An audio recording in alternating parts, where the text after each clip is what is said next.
Welcome to the Producer's Chair, where Nashville's top record producers give you their stories on how they got started in the music business. Join us at Soundstage Studios in Nashville as they share defining moments in their careers to their historic relationships with the biggest artists, musicians, and songwriters in the industry today. And now, the host of the Producer's Chair, James Ray. On this episode of the Producer's Chair, I welcome Tony Brown. If Nashville Cats is a song about musicians, Tony Brown is the ultimate Nashville Cat, who not only went from sideman to running record labels, but also became one of the most legendary producers in music history. Would you please welcome my guest, Mr. Tony Brown.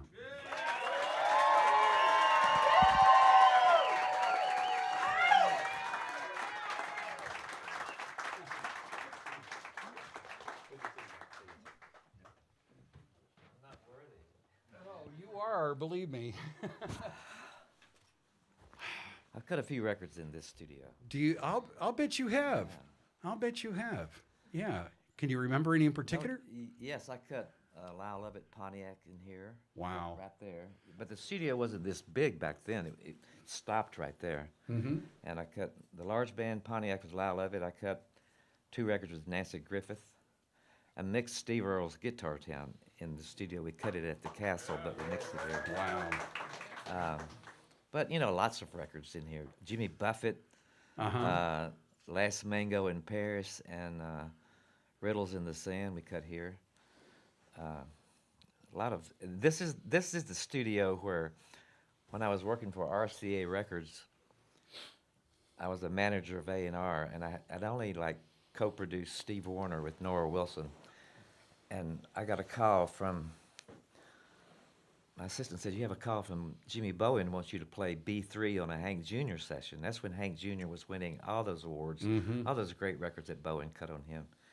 And I said, I don't play B3. She said, well, just go do it, even if you don't play the union rules is you gotta, if they hire you, they have to cancel you in 7 days or you get paid anyway. Right.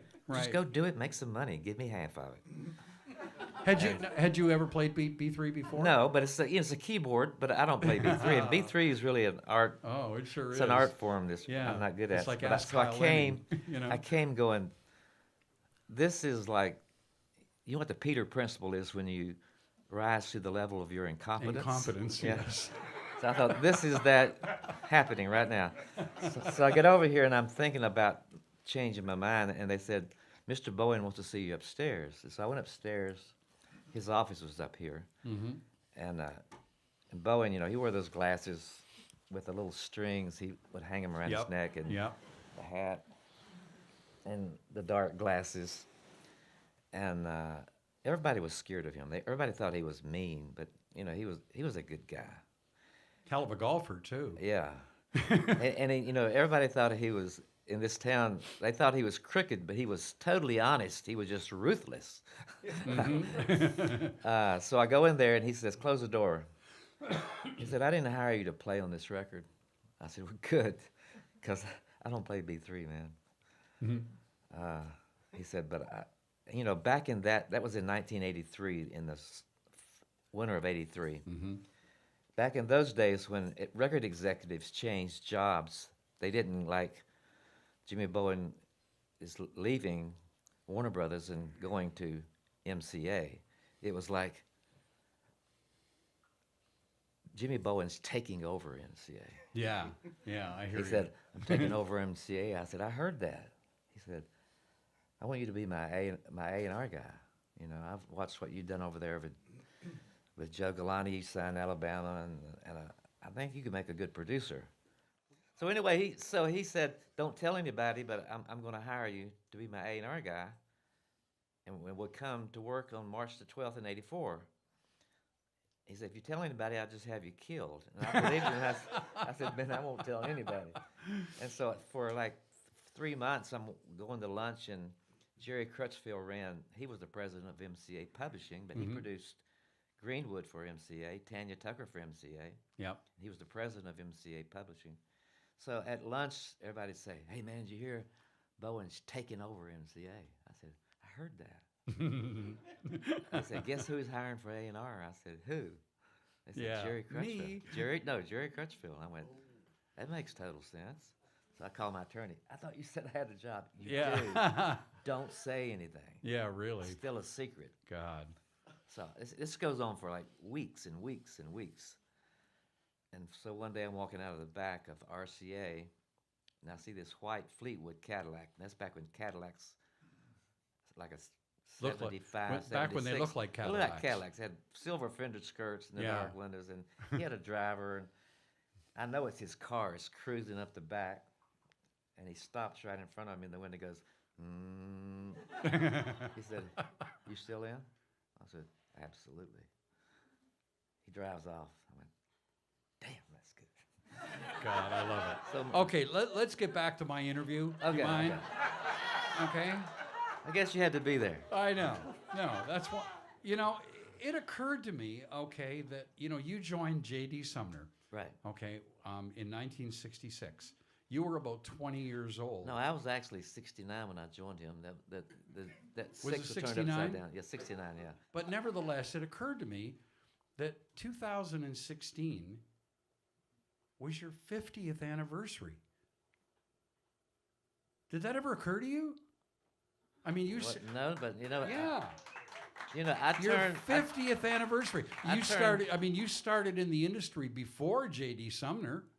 A little bit Yeah. before. No, I him. wasn't You- really. You I was played pl- in a couple of bands. No, I was playing in gospel groups. My I dad was an know. evangelist, so the first real professional job I got was JD Sumner. I That was know. like, but at that point in my life, I thought the only music was Southern gospel music, which is like 4 white guys singing and a piano player, and that's what I did. And so I thought, I've made it, So I took that job, and I thought, I have made it. Well, like I said, it occurred to me that it is like you're in the middle of like a 50th anniversary in the industry, and So that now they know I'm that's 70 years that's old. right? unbelievable. So we have about an hour, maybe an hour and 15 minutes tonight, the two of us, right? For you to tell us everything you've learned in 50 years. Learned? Is that with a T in it? Yes. I'm Canadian, and your best stories. So go. That's- No. What, so, what, should I just sort of just No, go no. through my life story really quick? I'm kidding you. I know one story I've been dying to ask you about What? that we never talked about. We didn't talk about it last time you were on the show. Okay. This is the same chair you had at Douglas Corner. Yeah, it Looks is. much better in here. I know. Isn't this wonderful? I love it here. Yeah. One story that I've never talked to you about is I'd like to hear a little bit about the Jungle Sessions with Elvis. Well, that was, I was with him the last 3 years of his life. In the first year and a half, I was with a group called Voice, and our jobs were to go to his house and sing gospel songs around the piano. That eventually led to us playing the opening 2 songs on the tour before the comedian. Then eventually, when Glenn D. Harden told me that he was leaving Elvis to go play with Emmylou Harris for a year, I said, "Man, put my name in the hat. I can do this show." Yeah. And I got the show. I got the gig with no rehearsal, but it was an easy show. Anybody could play that show. A caveman could play the Elvis show. You do 2001: Space Odyssey, CC Rider. Then the third song is like Teddy Bear intro. James Burton had the rest of the show, and then that long intro on I Can't Help Falling in Love, which is like 2 hours long. Arpeggios.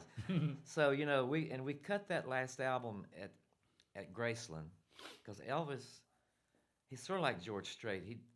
Cutting records was kind of a job. To have to go to a studio was a pain in the ass, So we just recently, Melissa and Rick and I recently went to Graceland to do some pictures, and when I was there for the sessions, they had moved all that furniture out of there, all that awful, ugly Jungle furniture. it's Yeah, I terrible.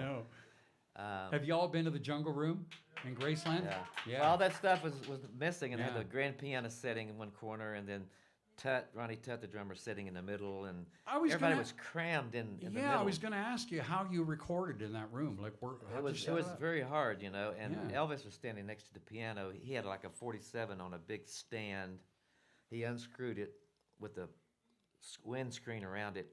It's not something you hold, but he was holding it. Yeah.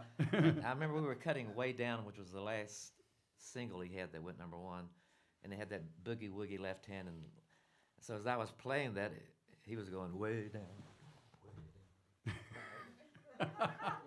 Play around his hand, not hit his hand, and so after that session was over, I went over to the studio, the little studio that you tour in. That's where Felton was mixing that record. Yeah. And I was like deer in headlights. I wanted to see what was going on, you know. Wow. So Felton said, "Well, Tony, here's what producer goes through." He says, "I'm gonna solo Elvis's mic. Here's what I'm dealing with." Because Elvis, only sang it one time. That was it. He said, "He's standing next to you right now, and you can hear the piano, the big old grand piano, the bass notes." And he said, "Now he's walking toward Tut. He's in front of Tut's kit." And it was Ronnie Tut just beating the shit out of the drums, Can you cuss on this show? Anyway, and then he said, "Now he's in front of Burton." And he said, "That's what I'm dealing with. And now that I'm a producer, I think, wow, that was really hard, because now when you finish a session, you do 4 or 5 more vocals, and you get any pops and any kind of thing you don't want to use. Sure. And you get the best vocal you can possibly get." And so I realized that was my first experience to watch a producer mixing a record. Oh, okay. But that was a little bitty board, It was a tiny Yeah. board. So tell me, now, you were with Elvis for the last 3 years of his life, right? On August the 16th, 1977, we all found out, the world found out that Elvis had just passed away. And I remember exactly where I was, what I was doing at the very moment that I found out, as I'm sure each and every one of you do. I right? sure as hell remember where I was at the airport. Yeah, waiting. and it affected the world so deeply. And what I would like to know is, how was Tony Brown personally affected by this? Well, I was at the airport. The tour had 3 planes. The Colonel had a jet. He flew a day ahead to set up the next city. Elvis had the Lisa Marie. He flew after the show. And the band flew the next morning after Elvis had gotten to the next city, just in case he changed his mind, which he had done a couple of times. And so we were at the airport. When the tour started on the West Coast, we would fly commercially to L.A. and join the show plane. But when the tour started on the East Coast, the show plane would start in L.A. with Ronnie Tutt, James Burton, Jerry Sheff, Elvis and all his crew, stop in Vegas, pick up Joe Gershio in the horn section and the Sweet Inspirations, and then come to Nashville and pick us up. And our first show for that last tour is going to be starting in Maine. And we were at the airport waiting on the show plane to land. And it was a beautiful day, and then all of a sudden this huge storm came in. And I remember all these National Guard guys. If you're in the private airport part of Nashville, the National Guard's next door, they all came into the area where we were waiting and to get out of the storm. And Felton Jarvis, who was the road manager, said, "Hey guys, the tour is off. Go home." That's all they said. Really? Wow. And you knew better. The Colonel didn't like you asking questions, so you just walk out. As I was in my car driving back to my apartment, and on the radio I heard that Elvis had died. Wow.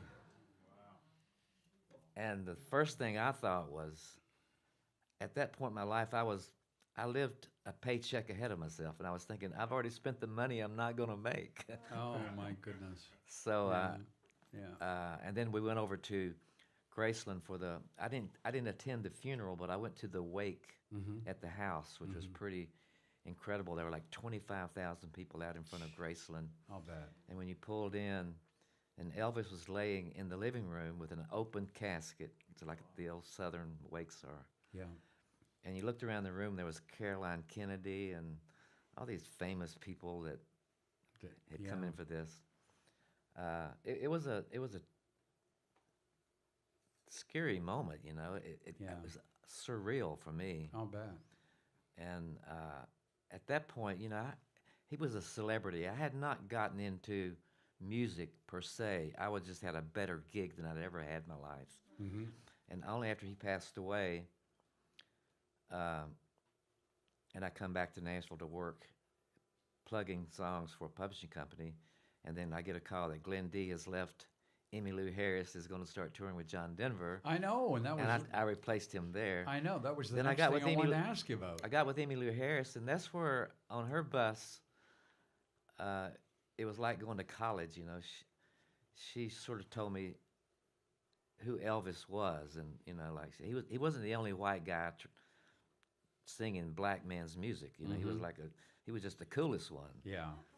And you know, and she told me all about the history of the West Coast country scene, like the Eagles and the Burrito Brothers. Yeah. So on the bus with Emmylou, I sort of went to college and learned about music and learned. What was the difference between touring with Emmylou and touring with Elvis? Was it Well, a lot touring more? with Elvis Was was it a lot just- more civilized with Emmylou? No, well, you know, with Elvis, I felt like any day they would discover that I didn't deserve to be in that band. I mean, I was more excited about playing with Ronnie Tutt and Jerry Sheff and James Burton. Mm-hmm. I mean, I knew Elvis was a celebrity, but it wasn't Yeah, it was the music. Cats It and wasn't the rock. band. It wasn't the rock music that I loved. It was playing with that band, With that guy, with that those horn guys. section, 20 backup singers, a 9-piece band, 15 horn section. Jeez. And you know, when you play Space Odyssey, it's just it's pretty. It's a big rush. Yeah. So Yeah, or American that Trilogy. tour, you know? that tour was all about just sort of keeping your mouth shut and doing your job every night. With Emmylou, by the time I got with Emmylou, Rodney Crowell had just left, and Emmy had hired this new little kid she knew from Kentucky named Ricky Skaggs. So Ricky he replaced Rodney Crowell. So Ricky came into the band, and the dynamics, it was all about music. Yeah. You know, Ricky Skaggs would say, "Hey, Tony, your solo last night on Ain't Living Long Like This wasn't very good. Maybe you can just vamp." I'm like, "Yes, sir." Because Ricky was such a prodigy on the fiddle. Oh, I know. I mean, that was before I realized how good he sang. He was a fiddle monster, you know. Yeah. And I don't know. I just sort of sitting around and getting with better and better musicians. Then eventually, when the Emmy quit touring, and then we became the Cherry Bombs. The old hot band was the Cherry Bombs. Yeah. So Albert Lee was touring with Clapton. We didn't ever use James, so it was Emery Gordy on bass, Larry London on drums by then. He's the greatest drummer that has ever lived. And then Hank DeVito and myself. And then, you know, when Albert Lee couldn't make it because he was touring with Clapton, we'd hire Richard Bennett when he wasn't touring with Neil Diamond. And then when Richard and Albert could make it, we hired Vince Gill when he wasn't touring with Pure Prairie Lady. Yeah. And I started noticing how each guitar player brought like a different dynamic to the group. You know, Richard Yeah. brought that real structured kind of guitar playing. And Albert was like so freestyle. And then Vince brought the Albert Lee freestyle, but he also brought that great harmony voice. Yeah. All of a sudden we had a harmony singer that could Yeah. sing anything. And You- my eyes started opening up, and I kept thinking, one day they're going to say, "Hey, man, you're just not good enough to be with us. You got to leave." You were just waiting for the day, right? And I would talk to Hank DeVito about that, the steel player, and he would say, "Why don't you just shut up?" He said, "You know, you're here because we want you here. Yeah. And we like the way you play. You play that gospel thing, and just shut up and play." I love it. You've known Emmylou now for, gosh, about 37 years, something like that. Tell me what Emmylou's most special quality is, because you know her well. Well, I think her most special quality is that she takes music really seriously. You know, like she loves bluegrass, and she took a big gamble when she cut that Blue Kentucky Girl bluegrass album, because the record label didn't want it. That's when I started learning a lot about making records by watching Brian Ahern cut those great records he cut on her, and watching Rodney Crowell cut those great records on Roseanne Cash, which I played on. Mm-hmm. I was sort of like taking all this in. Yeah. Emmylou was all about taking it very, very serious, you know. Everything was, that's what I learned about her. But she's so, unlike Ricky Skaggs or certain people, she was had a good bedside manner about getting you to do what she wanted you to do, Mm-hmm. as opposed to, hey man, if you can't play a good solo, just vamp. Yeah. She never said that.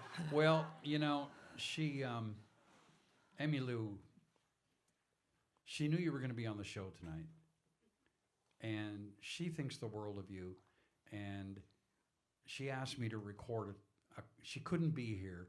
She wanted to be here, but she asked me to record a telephone conversation that I had with her, and we got this for you right now. This is from Emmylou. Tony first came into my life.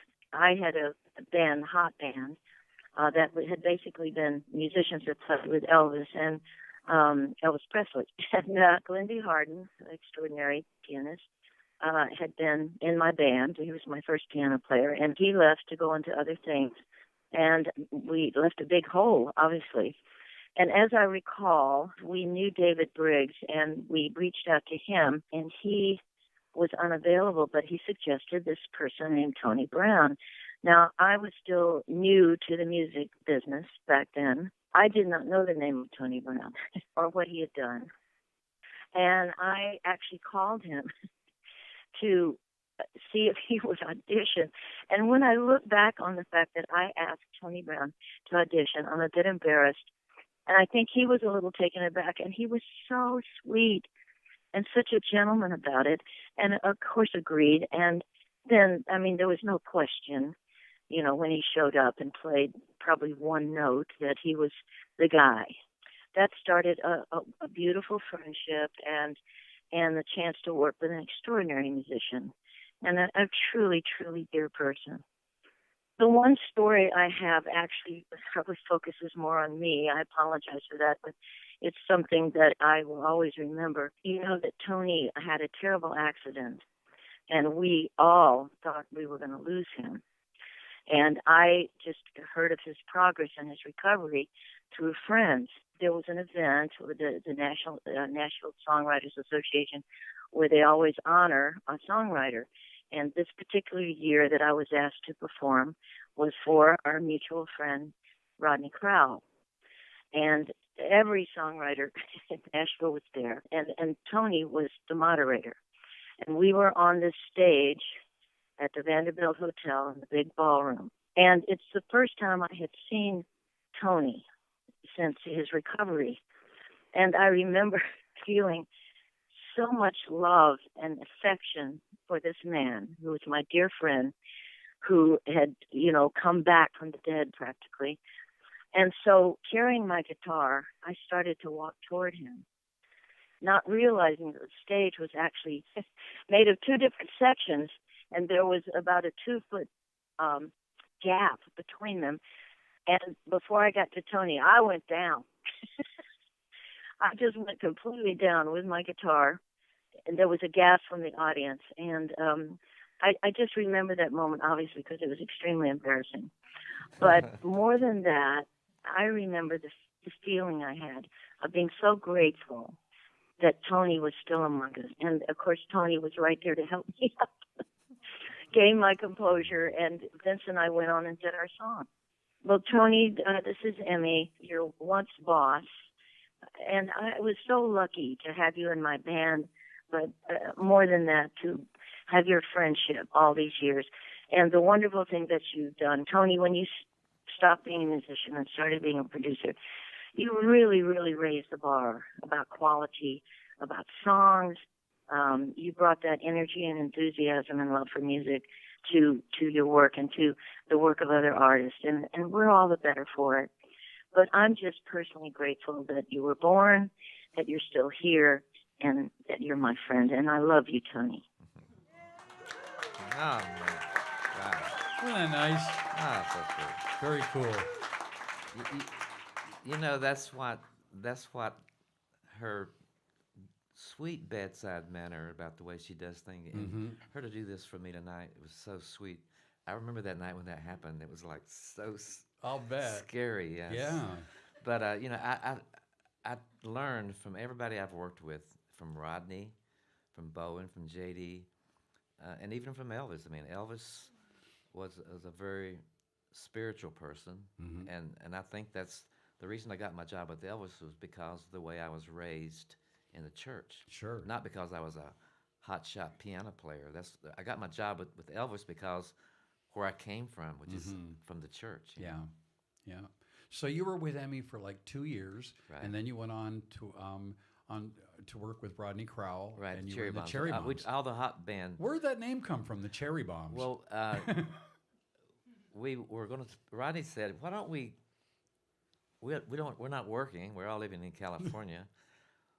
Why don't we go play all the clubs on the coast down in Redondo Beach and Long Beach and Santa Cruz and work for the door? Are you guys up for that?" We said, "Sure." yeah. And the first night he had a poster made. It said, "Rodney Crowell, a boy and a hot band, the Cherry Bombs." So Not the hot band, but a boy and a hot band. and a hot the Cherry band. Yeah. Cherry Bombs. Yeah. And you know, we started like we'd make nothing at the door. It didn't matter. I told somebody it was more fun trying to make it than trying to sustain it once you've made it. Because when you're trying to make it, if you get applause, that's like money. That's Yeah, your, I know. That's your first reward. Yeah. And then money, you know, applause becomes your currency. Mm-hmm. And then once you have you become a producer, then you start making really good money. You cut a few hits and you get a royalty statement. Mm-hmm. Then it kind of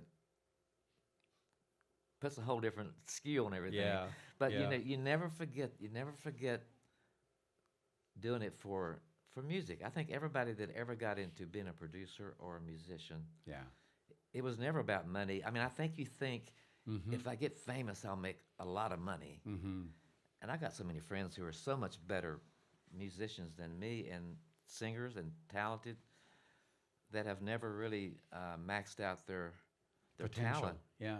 I don't know why. You know, God just blessed me for whatever reason, and I have been so lucky.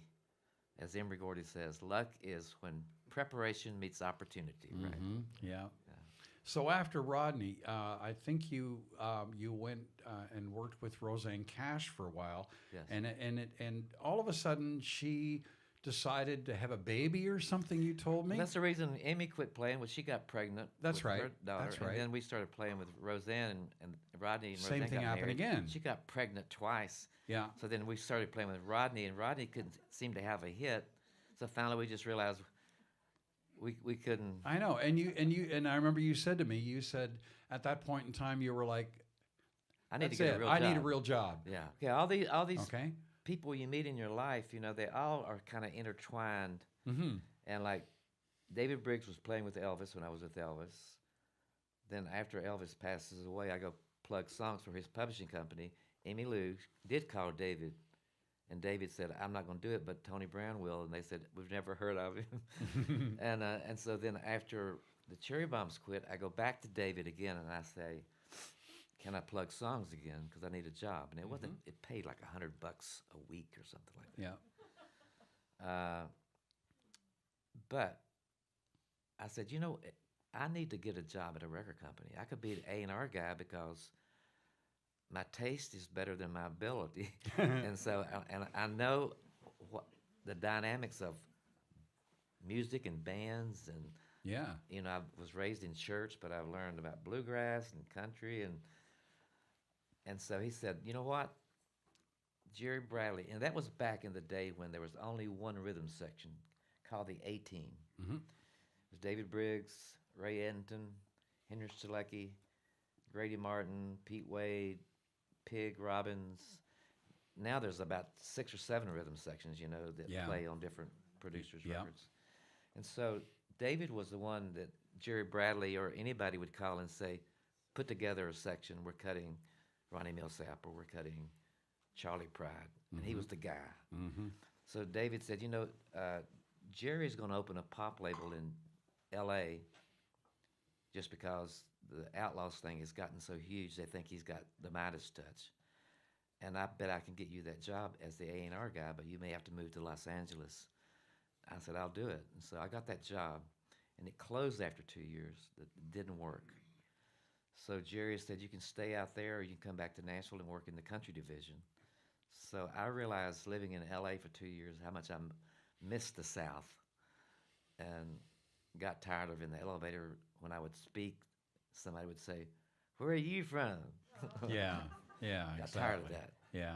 So I came back here, and then I worked for Jerry Bradley here, and just before he quit and retired and Joe took over, because Joe was number 2 man, I signed Alabama. I had no idea that they would be so huge. Yeah. They played at CRS, and they just stole the show, and they were like nobodies, but they stole the show. So everybody at the label said, we ought to get them, because they had a record out on MDJ Records. It was starting to happen in Myrtle Beach and down in the South. So we bought that record, and it turned into their first big record. They had Tennessee River and My Home's in Alabama. So I got credit for signing Alabama, and that sort of made me an A&R guy, the guy that signed Alabama. And then I wanted to produce, but I couldn't produce anything because I had no track record. So I asked Nora Wilson, I said, how do you get a track record if you don't get an opportunity? Yeah, I know. And he said, well, why don't you co-produce Steve Wariner with me? And so Nora gave me my first job producing. Oh. And I did Steve Wariner. We had a #1 record. And, you know, back in those days, I don't even think I got an advance or points. You probably didn't even Just ask about no, pay. I didn't even think about asking. It just, you mean I can do that? Yeah. And so when Bowen hired me, he said, you know, I'd heard those Steve Wariner records you did with Noro, and I think you're really good. Flash forward about 6 years when Bowen got pissed off at me. He said, you remember that time when I told you I've been listening to those records you did with Noro? I said, yeah. He said, that was a bunch of bullshit. I just hired you to piss off Joe Galante, and it worked. And I went, okay, I can deal with that. Yep. And, you know, working with JD Sumner and working with Jimmy Bowen and Joe Galante and Jerry Bradley was the best thing. They were like hard guys to work for. But you know what they did? They drove you because they were really good at what they did. And I learned a lot from that. I learned how to have an opinion, and I learned how to fail at doing something that you thought was good, as opposed to compromising yourself and failing at something mediocre. You know, I've cut some records that never were released that are like my favorite things. Wow. And Well, if you could boil it down to even just one thing, and I know that's probably hard, but what was the most important thing that Jimmy Bowen taught you about producing? Because he was your mentor, yeah, right? oh, absolutely. Without a he doubt. changed my life. Yeah. You know, the job with Bowen.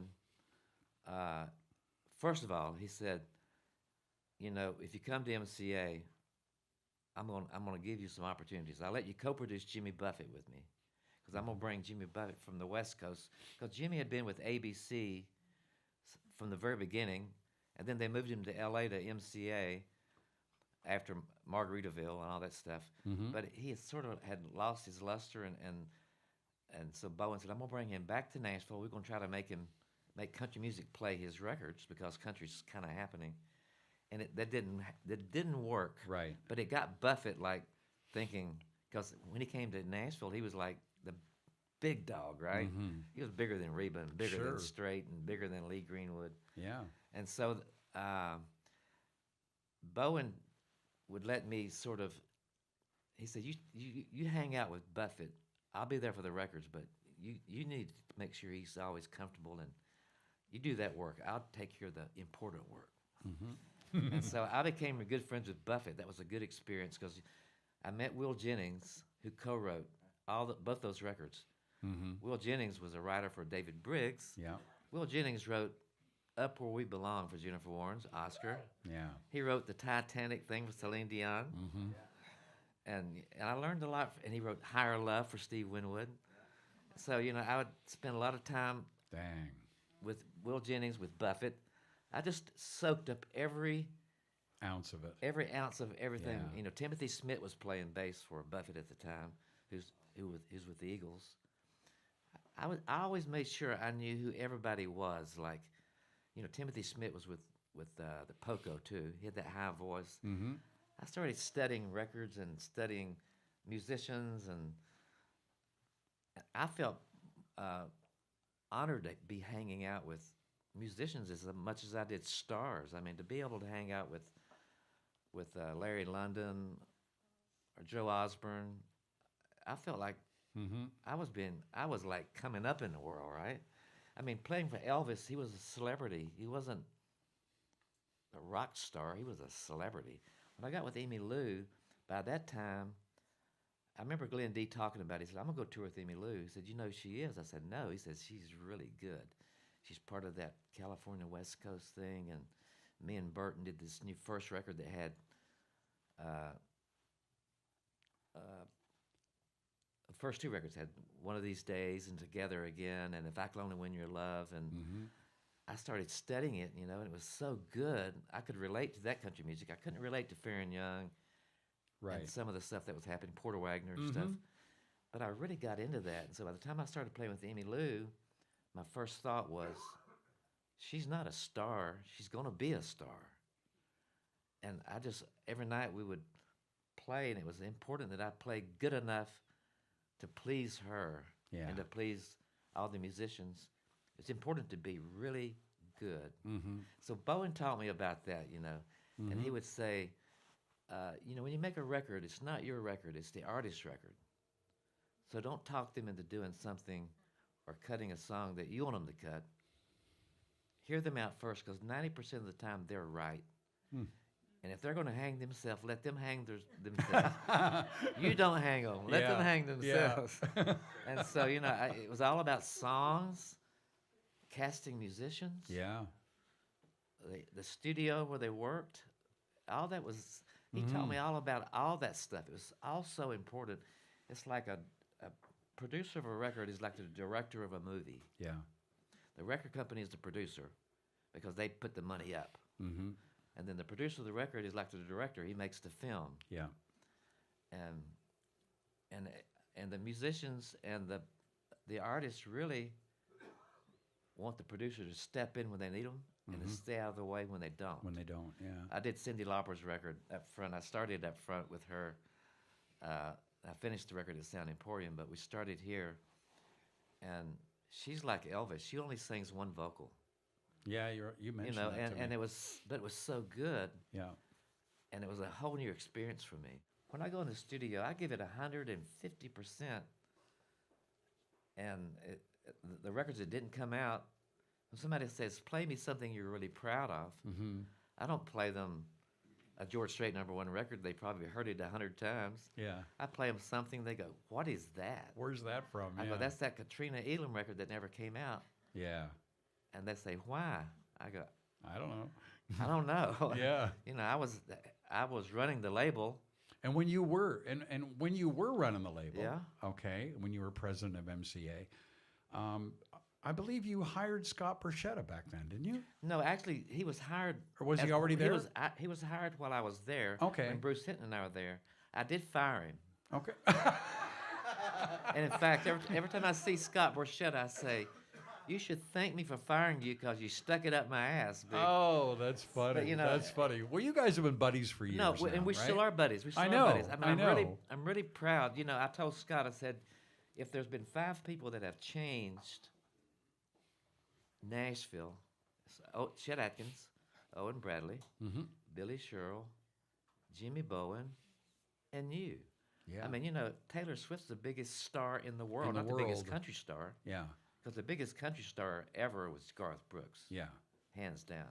But Taylor's the biggest star in the world. He let her do what she does. Yeah. Even let her go when she had to go. And I'm so glad you mentioned Garth Brooks. Yeah. Because I understand that you and Jimmy Bowen at one point, the three of you got together. When he first came along, you know, Bob Dole was working at ASCAP, and Bob said, I want you to meet with this artist. An ASCAP You know where I'm writer." going with this, don't you? Yeah. And so we know. So Bowen would have meetings at his house. And so Bowen said, "Hey T, come to my house tonight. This guy, Garth Brooks, Bob Dole, is trying to shove down our throats. He's going to come to the house. And so Garth walks in, and we're at Bowen's house, and Bowen said, well, Garth, tell us what you do, buddy. Who is Garth Brooks? Garth said, I'm a little George Strait. I'm a little Kiss. I'm a little George Jones. I'm a little James Taylor. And I'm Garth Brooks. And Bowen said, really? He said, yes, I am.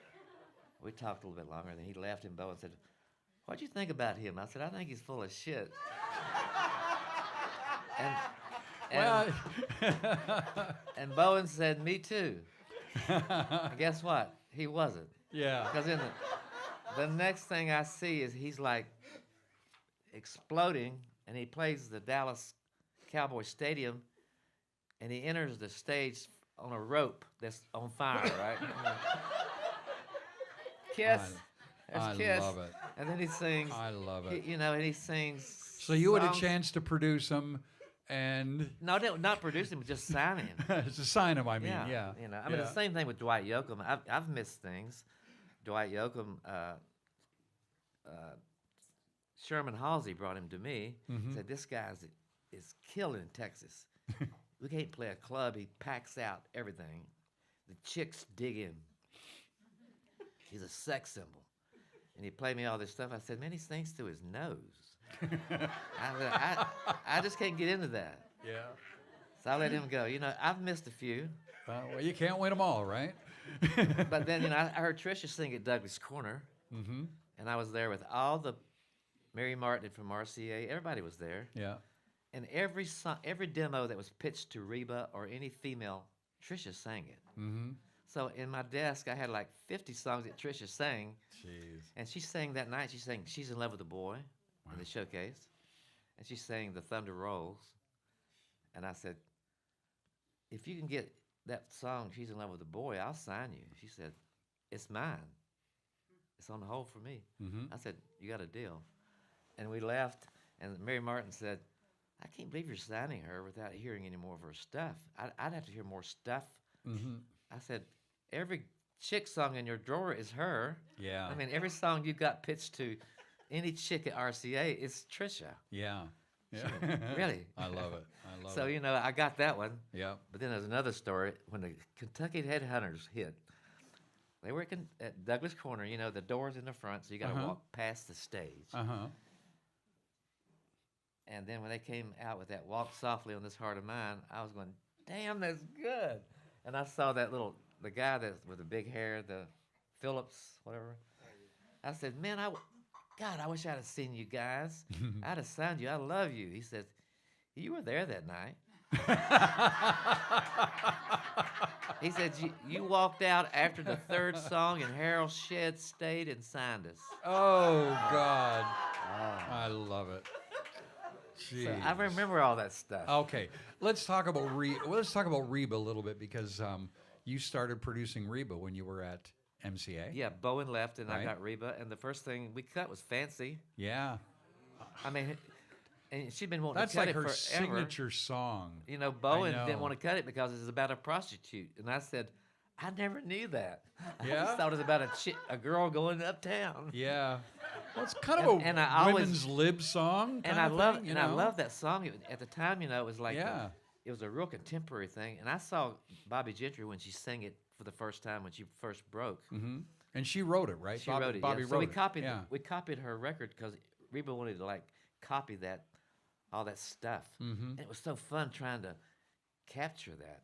Yeah. And I remember just before we finished, Steve Gibson said, "Hey, let me put that slide, that Joe Gaden slide on there."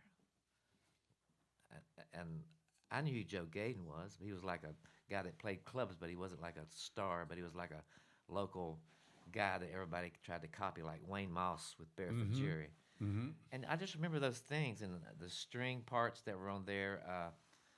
The John Jarvis copied them on his Mellotron and stuff. Right. It was fun, putting that together. Yeah.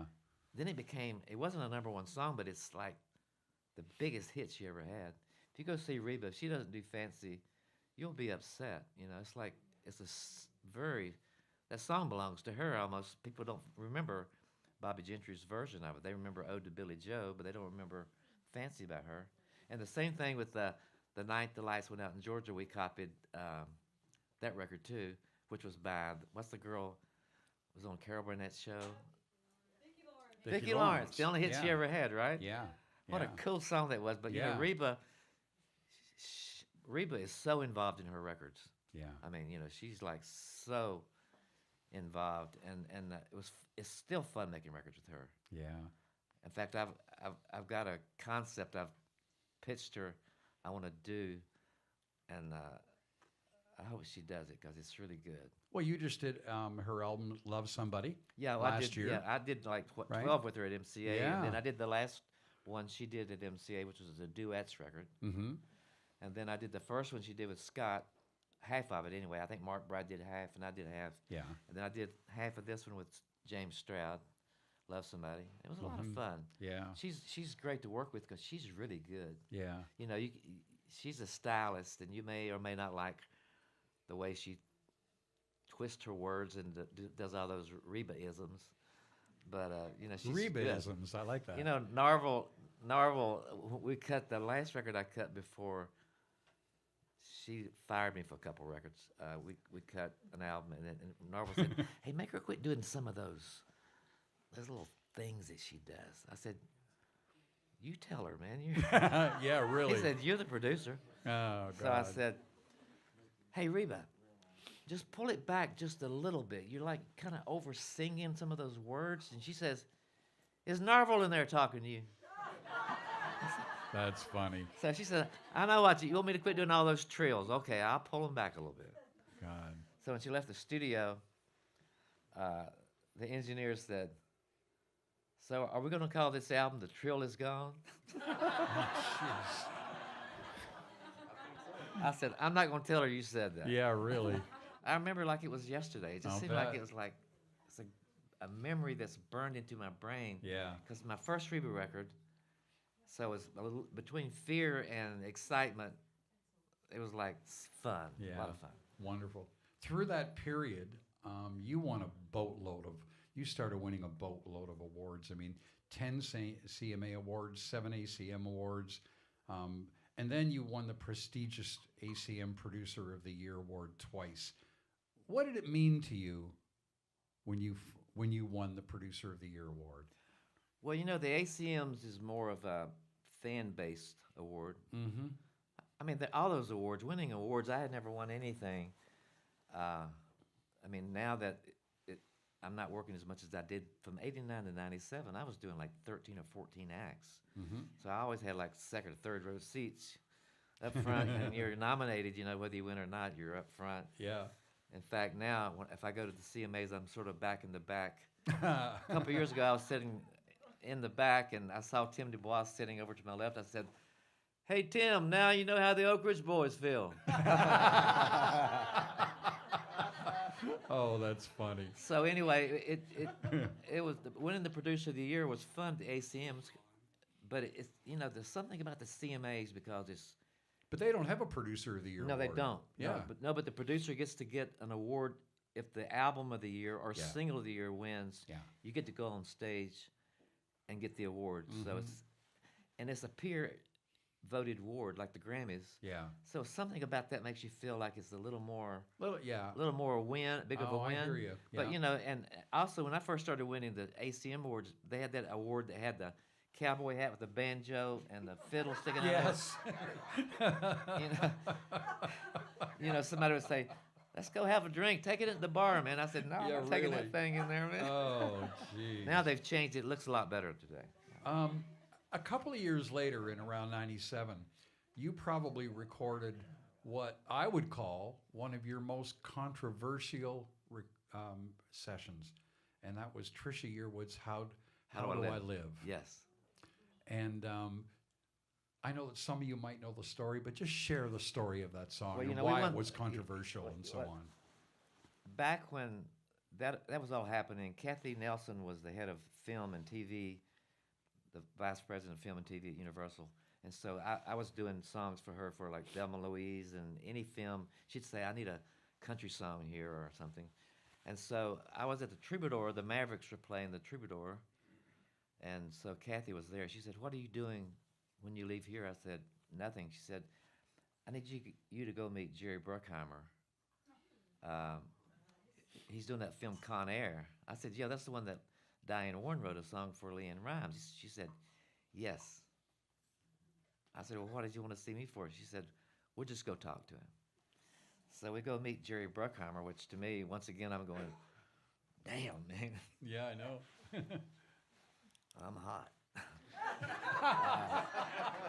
So I go in there, and Jerry Bruckheimer, have you seen pictures of him? He's a pretty intense dude.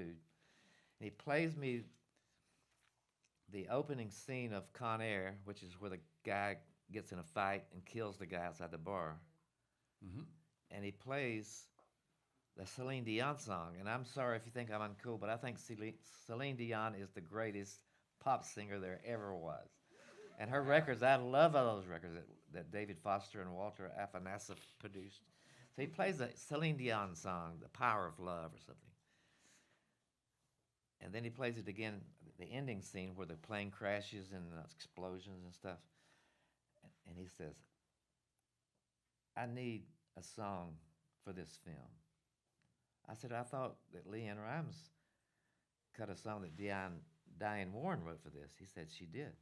I don't like it. I said, well, let me hear what it is about it you don't like, because she's a big star, you know. And he plays me her version of How Do I Live. And then I said, well, that sounds good to me, man. That sounds really good. He says, I want two versions of it. And she will only do one version. I want two versions. I want the first version to be kind of a simple country version where you go to the chorus quicker. And on the end, I want it to be like this Celine Dion song, and longer and with a big sax solo, like a big pop record. I said, I can do that. I know just a chick can do it. Trisha Yearwood can do that. He said, that's what Kathy says. He said, well, will you do that? I said, absolutely. When you need it. He says, it's Thursday. I need you to do it this weekend. I said, if I can get the players together and Trisha, I'll do it. So, Amy, were you working for me back then? No. So I got Amy as my production assistant. She's like, if you're talking to her, you're talking to me. Mm-hmm. You know, so she's the one that wrangles everything. Give Amy a hand. Thank you. Amy, thank you for coming tonight. Yeah. Yeah, good to see you. I mean, it's the like Lionel Richie the girl record, that everybody's spoken to on the phone, but no one's ever met, you know? You know, like records wouldn't get made without her. Lionel Richie would have never got finished without Amy. Mm-hmm. So anyway, I booked the studio at Ocean Way, and I tell all the players, you know, what we're doing. And I play them first, before I play anything, I play Celine Dion. I say, check this record out. And I play The Power of Love. And I said, no, keep that in mind because we're going to go there in a minute. So I play How Do I Live. I don't think I played the LeAnn Rimes version. I think I played a demo. Mm-hmm. I said, we got to cut this where we go to the chorus quicker on this first version, a country version, which I think is my favorite version, and you cannot find it. It was only released as a single. Mm-hmm. It was never on an album. And I love the way it sounds. It's really good. And then I said at the end, we're going to cut another version that's longer, and it's going to have Jim Horn's going to play a sax solo, and I want it to have that MIDI piano thing like Celine Dion has, and Steve Nathan did all that stuff. And so we did all that. And I was calling Jerry Bruckheimer. Does everybody know what ISD and lines are? Mm-hmm. Where you play it across, you know, you talk. You can push the button, you can talk to the guy in L.A., and you just play it across the speakers, and it sounds like what you're doing. So I played him the first version, and he said, man, that's perfect. Now, have you done the second version? I said, we have, but I haven't put the strings. I'm going to put like 50 strings on this. I'm going to get Ron Huff, who was Dan Huff's father at the time, who was the the big pop string arranger in town. He's going to do a David Foster-esque kind of string thing on this. But this is the lay of the land. This is the bass track. And I played it for him. He said, man, that's killer. So I had Ron Huff on standby. But, I kept him in the loop. Yeah. I made sure that Jerry Bruckheimer, he was over there in L.A. going,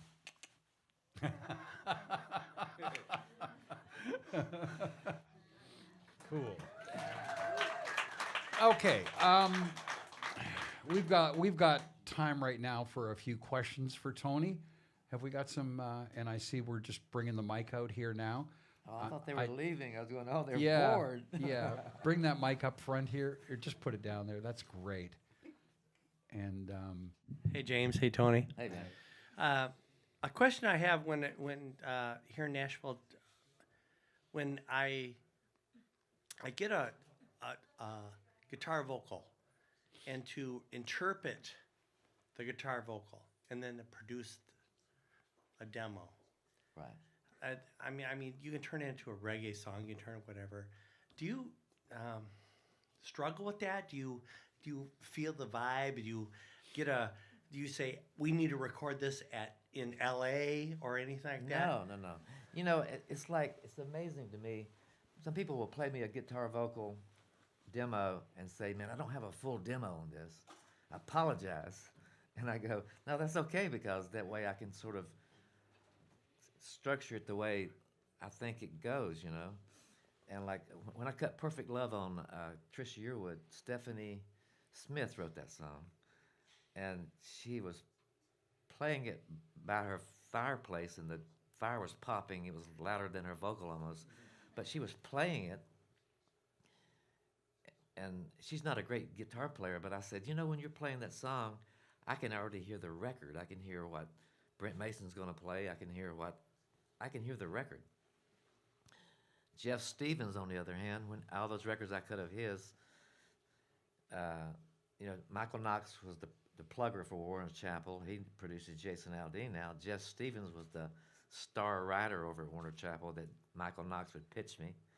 And his demos, Carrying Your Love With Me, Carried Away, True, they were so thought out. He was a producer way back then. I basically would just use that as a sketch and copy that demo pretty much verbatim, maybe get better sounds. But the intro of Carrying Your Love With Me, that was Jeff's intro in the demo.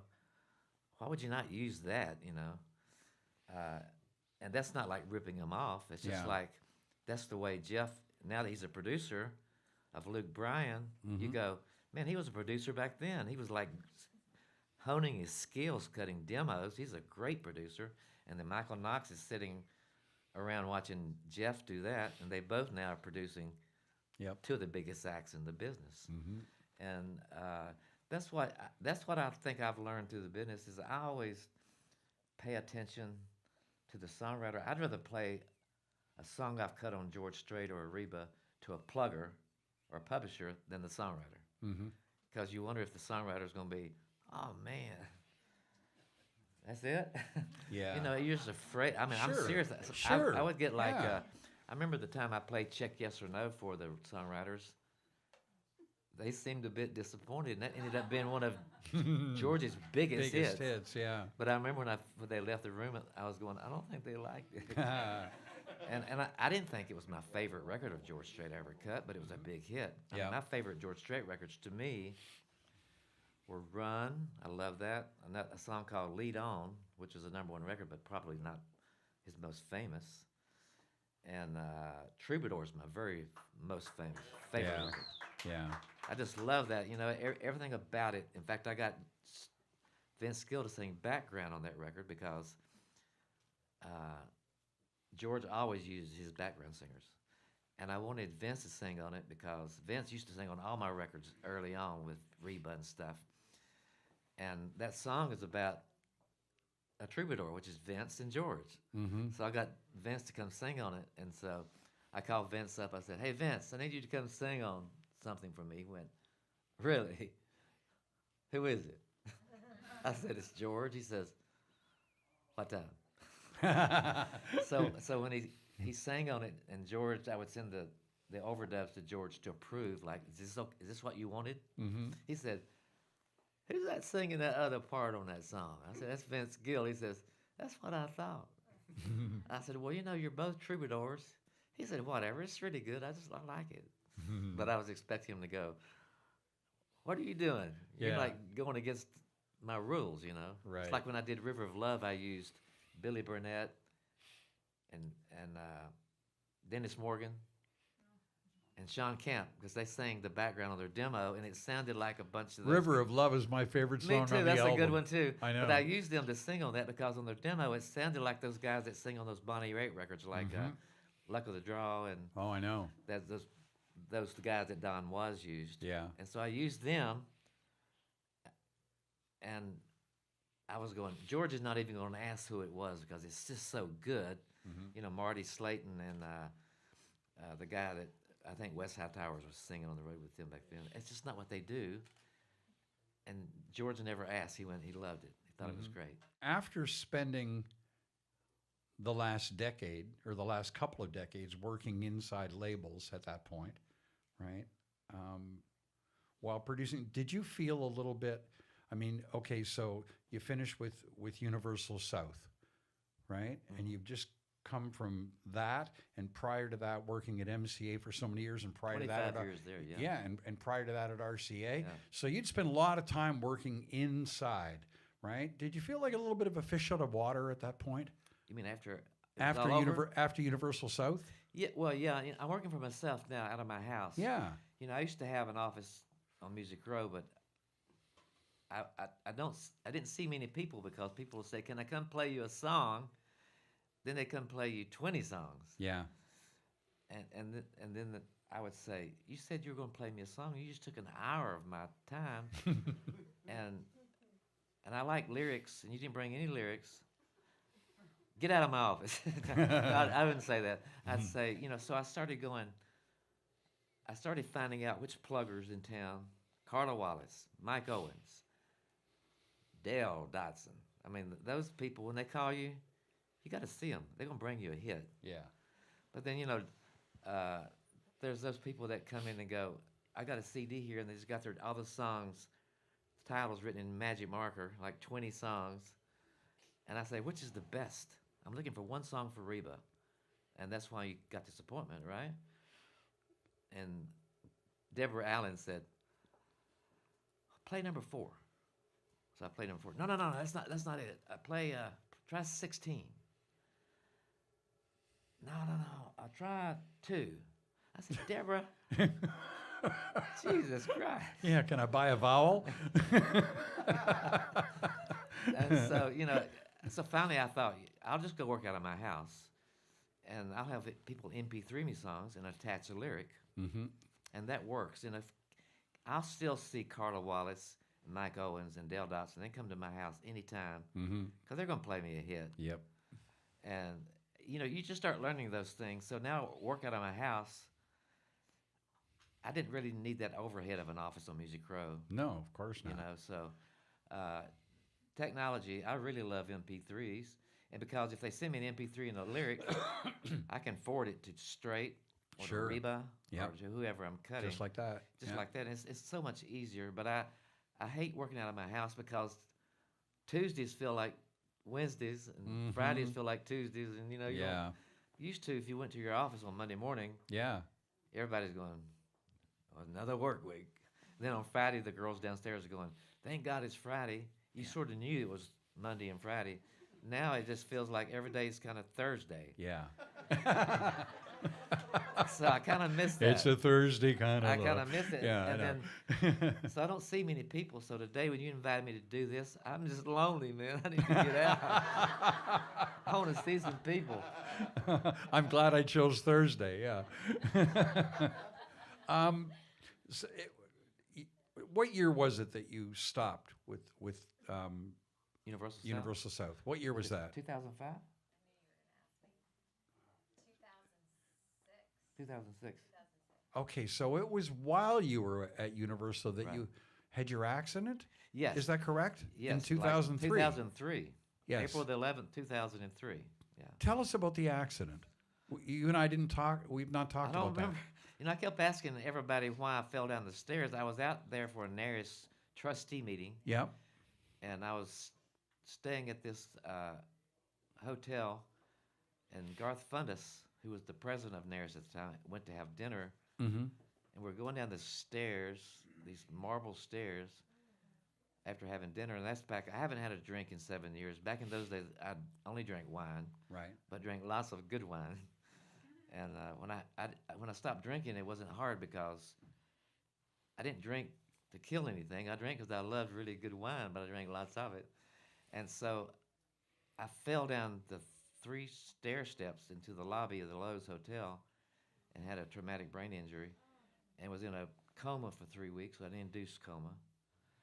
And then they brought me back here, and I kept asking people why I fell, and they said, Gar said, I don't know, man, we're just walking and you just fell. And you had 2 operations. Yeah, through one that? one that took my skull out, put it in my stomach, and I was in an induced coma.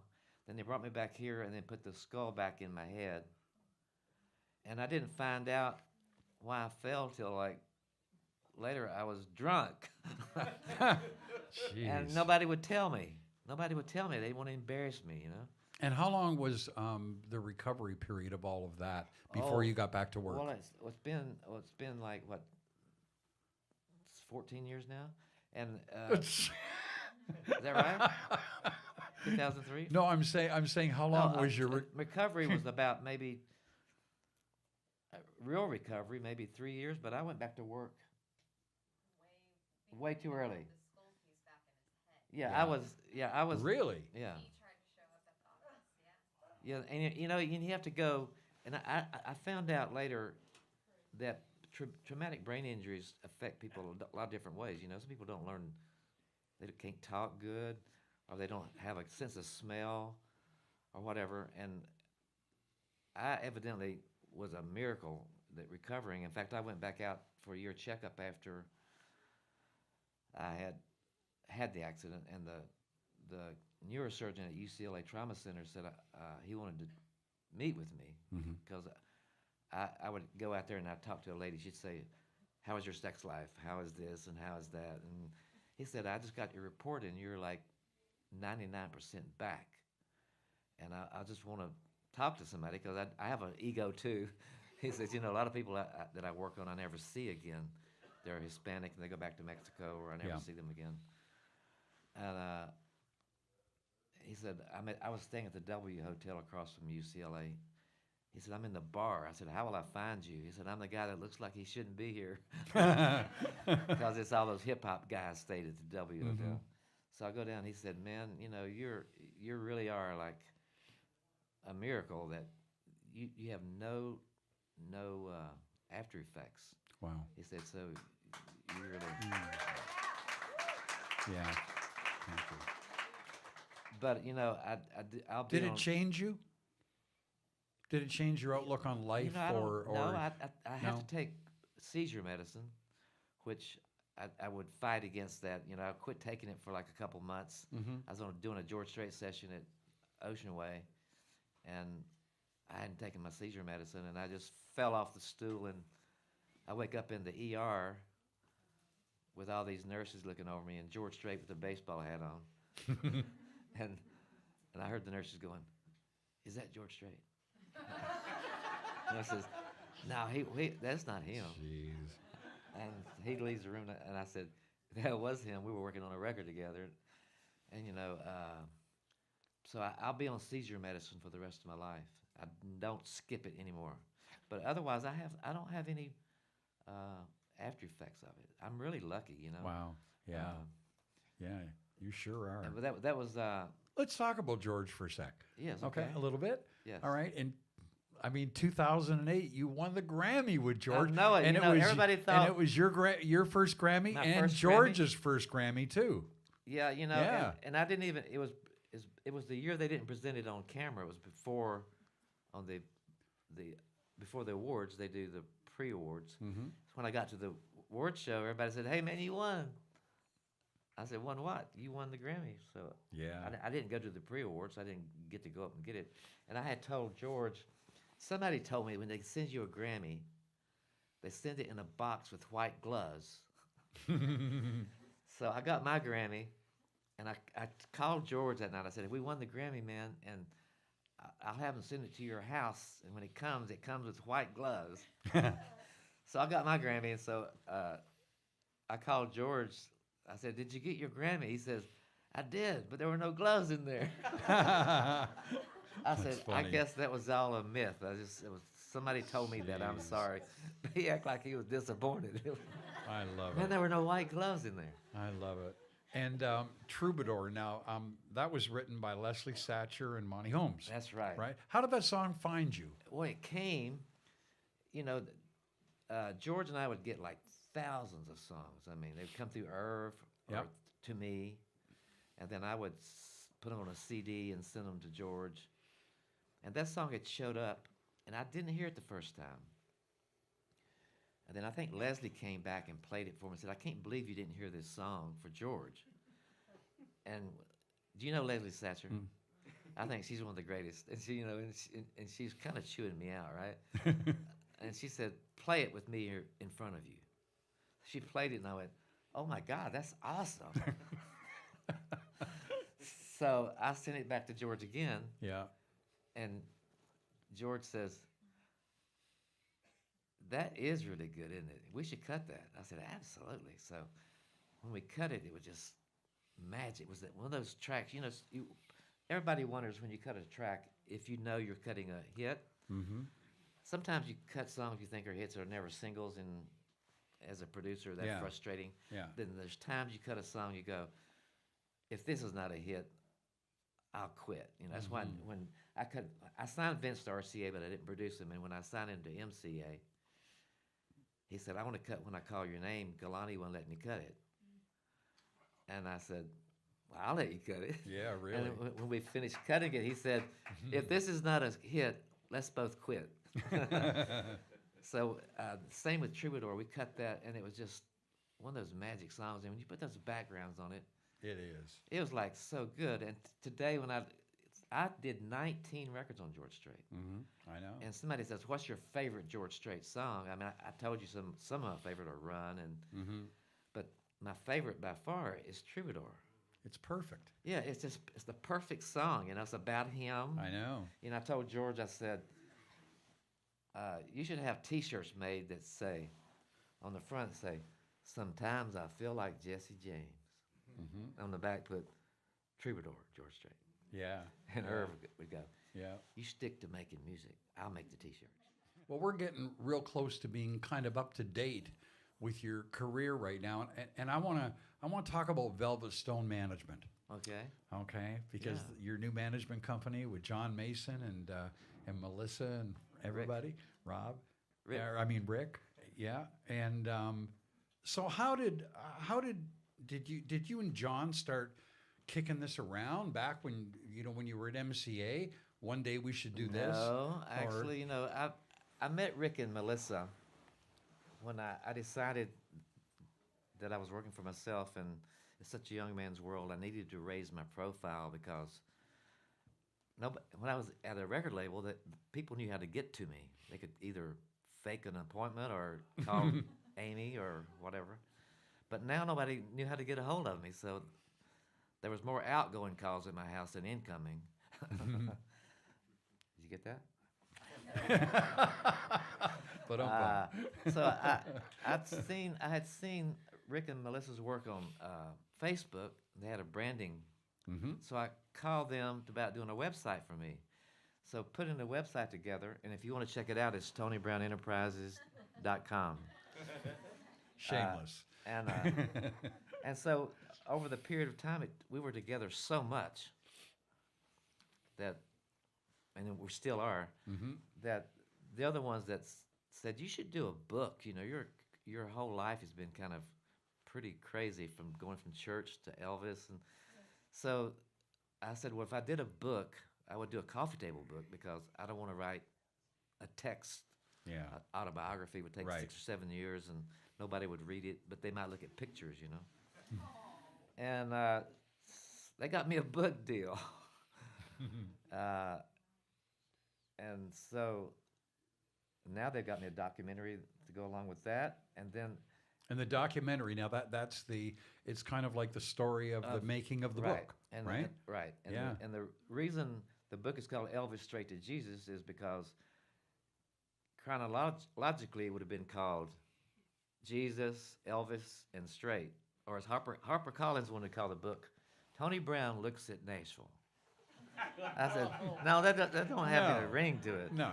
So Melissa and Rick came up with this. Yeah. I said, we need some buzzwords, like somebody saw this book would say, what is this? What in the hell is this? And they start flipping through it, and they see some famous people, and they might buy it, because I buy coffee table books for that reason. Mm-hmm. So they came up with this Elvis Straight to Jesus, which is not chronologically, but it's got a nice bigger buzz to it. In fact, we shot George Strait's picture. Everybody comes to my house and sits in this chair in this book. And George couldn't come, so we had to bring the chair here, and we shot it right here in this room. Is that right? And I told George, I said, I'm sure glad you came and did the book, because you're in the title of the book, you're in the title of the book, and the other two guys are dead.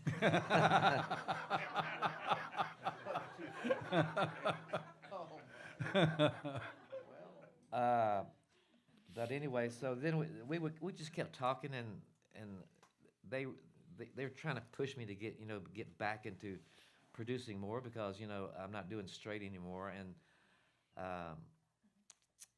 so I'm getting more, trying to do. They're getting me off my ass, basically. Mm-hmm. And so then we said we should just start a management company, because they're so creative. Mm-hmm. I mean, Grick's a songwriter and a musician, and they make accessories. They make clothes, and they have a Corello brand. And Melissa's so creative, and she's like tenacious. Like if you know me, I wear glasses with colored lenses. I have like so many pairs of glasses. She said, we should get an endorsement from a sunglass company. I said, they don't know who the hell I am. She got me one with Matsuda. There's nothing she won't do. Yeah. And so we thought about who we should get to be in the fourth person in this management company. And John Mason has just moved back here from L.A.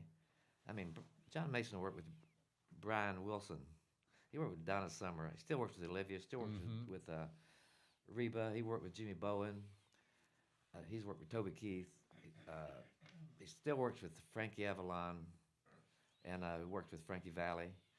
So he's been involved in so many big things all his life that he'll make sure we get a good deal. I got a pretty good network of people across the spectrum of music from being in the record business. And so I think we're just a good team. Yeah. Because they're both young, in their 30s. And so it's just a nice little brain trust of people, Yeah. Yeah, wonderful. I mean, like if we make a deal, John Mason will make sure it's a good deal.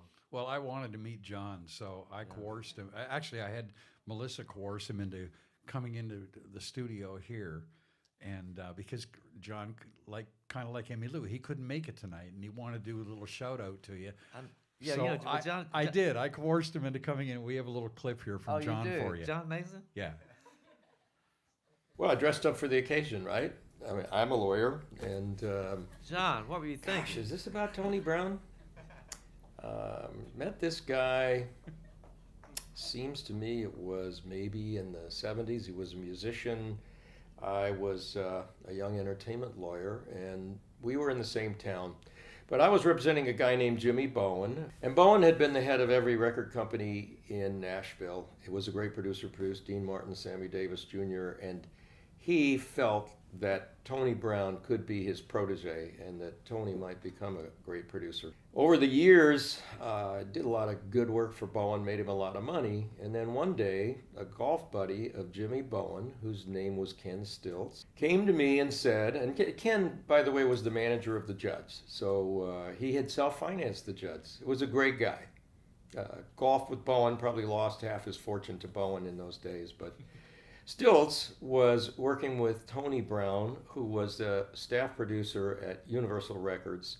And Stilts said to Brown one day, "How much money are you making for this job?" And as a producer, and Brown told him, I think it was $16,000 a year. And Ken's wig spun on his head, and he said to Tony, "You need to meet John Mason. You need to make some real money." So he got us in touch, and Tony, who's a very shy guy, invited me over for breakfast in his basement, and we then became client and attorney as well as friends.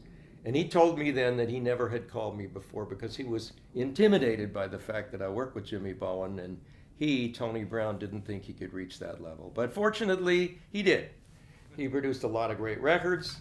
He made a shit ton of money and became one of my best friends. And Tony, I love you, man. I love you too, John Mason. I'm a lawyer, and He looks better. John looks better in suits.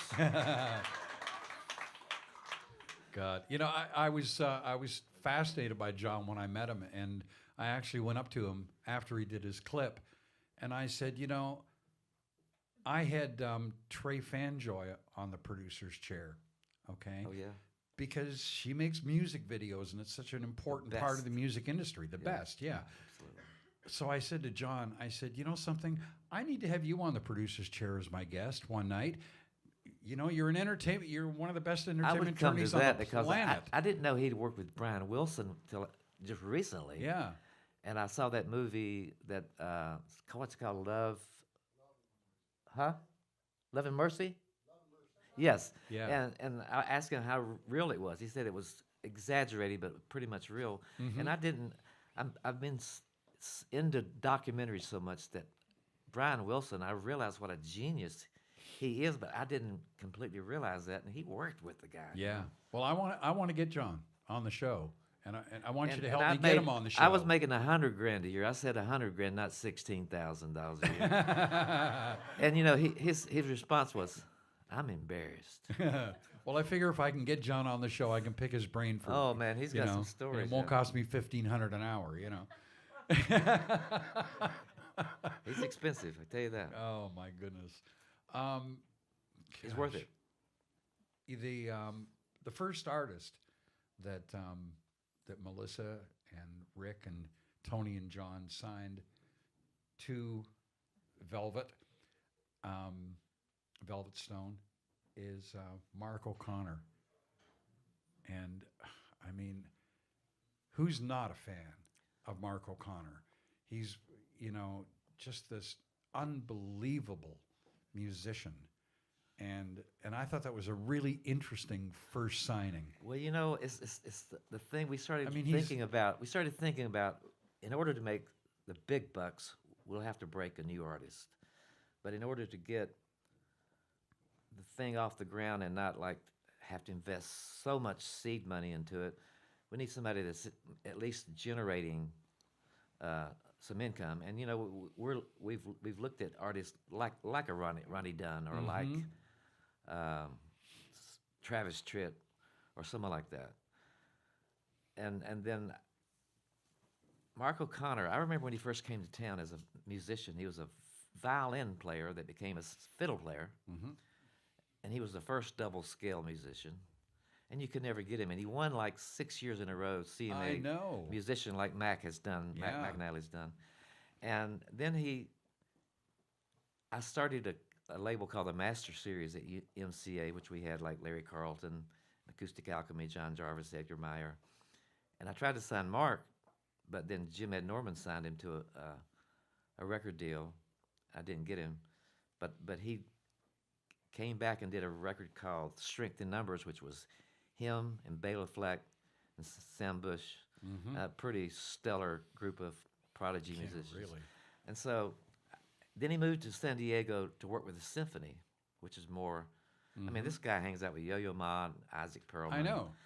He toured with Chet Atkins when he was this Yeah, high. you know, so he's like a prodigy. So I know. he sent me an email saying he was playing the Cannery with his family. And I don't like, I mean, not the Cannery, the City Winery, excuse me. City Winery, yeah. And I don't like the City Winery. because the sound system just sucks there big time. And so I thought, he's playing with his family. It's an acoustic thing. It probably won't be that bad because the system is just not sufficient to go see someone to go see a band with an electric band. I've seen Steve Earle there, and it sounded horrible. Shooter Jennings sounded horrible. Shelby Lynn. And I just was going, this is really, it upsets me because I love the room. Yeah. I love the concept and everything. So I thought, I'll go see this. And then I asked Mark, could I bring a couple friends of mine that we were starting a management company with John Mason? Could I get 2 more tickets? He said, absolutely. That's great because I'm managing myself and I need a manager. So I took them because they don't know who in the hell Mark O'Connor is. I know. But I do. You were telling me at the time. I was going, this has got to be good. His wife, his son, his future daughter-in-law, and a couple sidemen. It's got to be like really good. I mean, I can imagine, at the dinner table after a show, him going, Kate, you're a little off tonight. What's going on in your life? And so I went, and I knew they didn't know who they were. Yeah. And they didn't really see Allison Krauss in Union Station when they first came on the scene. I did. I stayed on their tail the whole time.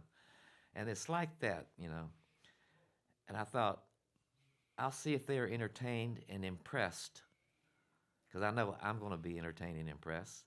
And they were. We went backstage, and it was the perfect thing because Rick and Melissa have a real high standard, like I do, for music and fashion, and we're like fashion snobs, restaurant snobs, music snobs, just because we can be. Not that we really deserve it. And they loved it, and so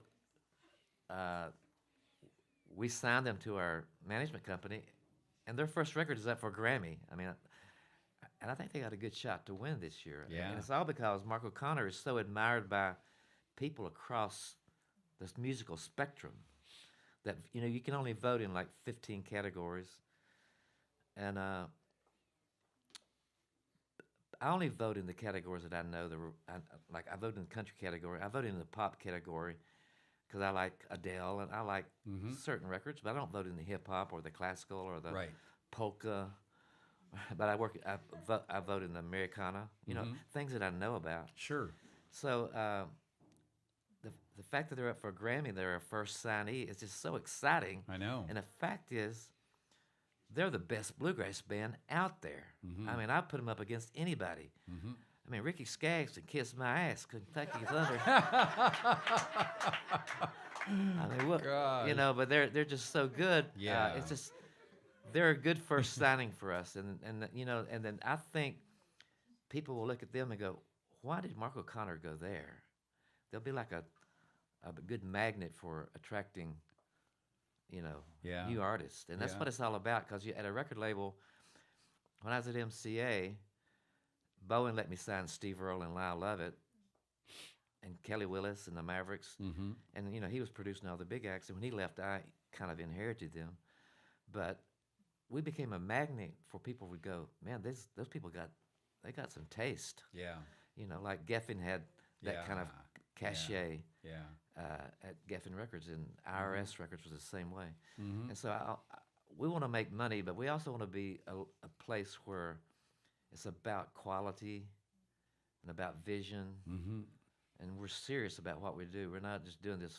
Oh, I know. We want to make a lot of money, but we're doing it for the right reasons. For music and and we can hold our head high and say, if you don't like this music, you're just stupid. Well, Mark has won. He won CMA Musician of the Year 6 years in a row, from '91 to '96. Mark is a virtuoso guitar, mandolin, and fiddle player. His collaborative single "Restless" that he did with Vince Gill, Ricky Skaggs, and Steve Wariner won the 1991 CMA Vocal Event of the Year. Heck, as I mentioned earlier, he toured with Chet Atkins when he was a young kid, and he's currently up for a Grammy. Does the signing of Mark being your first signing, does that send a message? I mean, to me it does. to the I, industry, industry about what you guys are all about? Yeah, it's not like we're trying to be elitist or anything, but Right. I think it sends a message that we didn't sign some bro country act because bro country's happening. Yeah. And they got a deal at a label. Yep. And because we may sign some bro country if we get desperate enough. And you're gonna be, and you're gonna, but I'm sorry.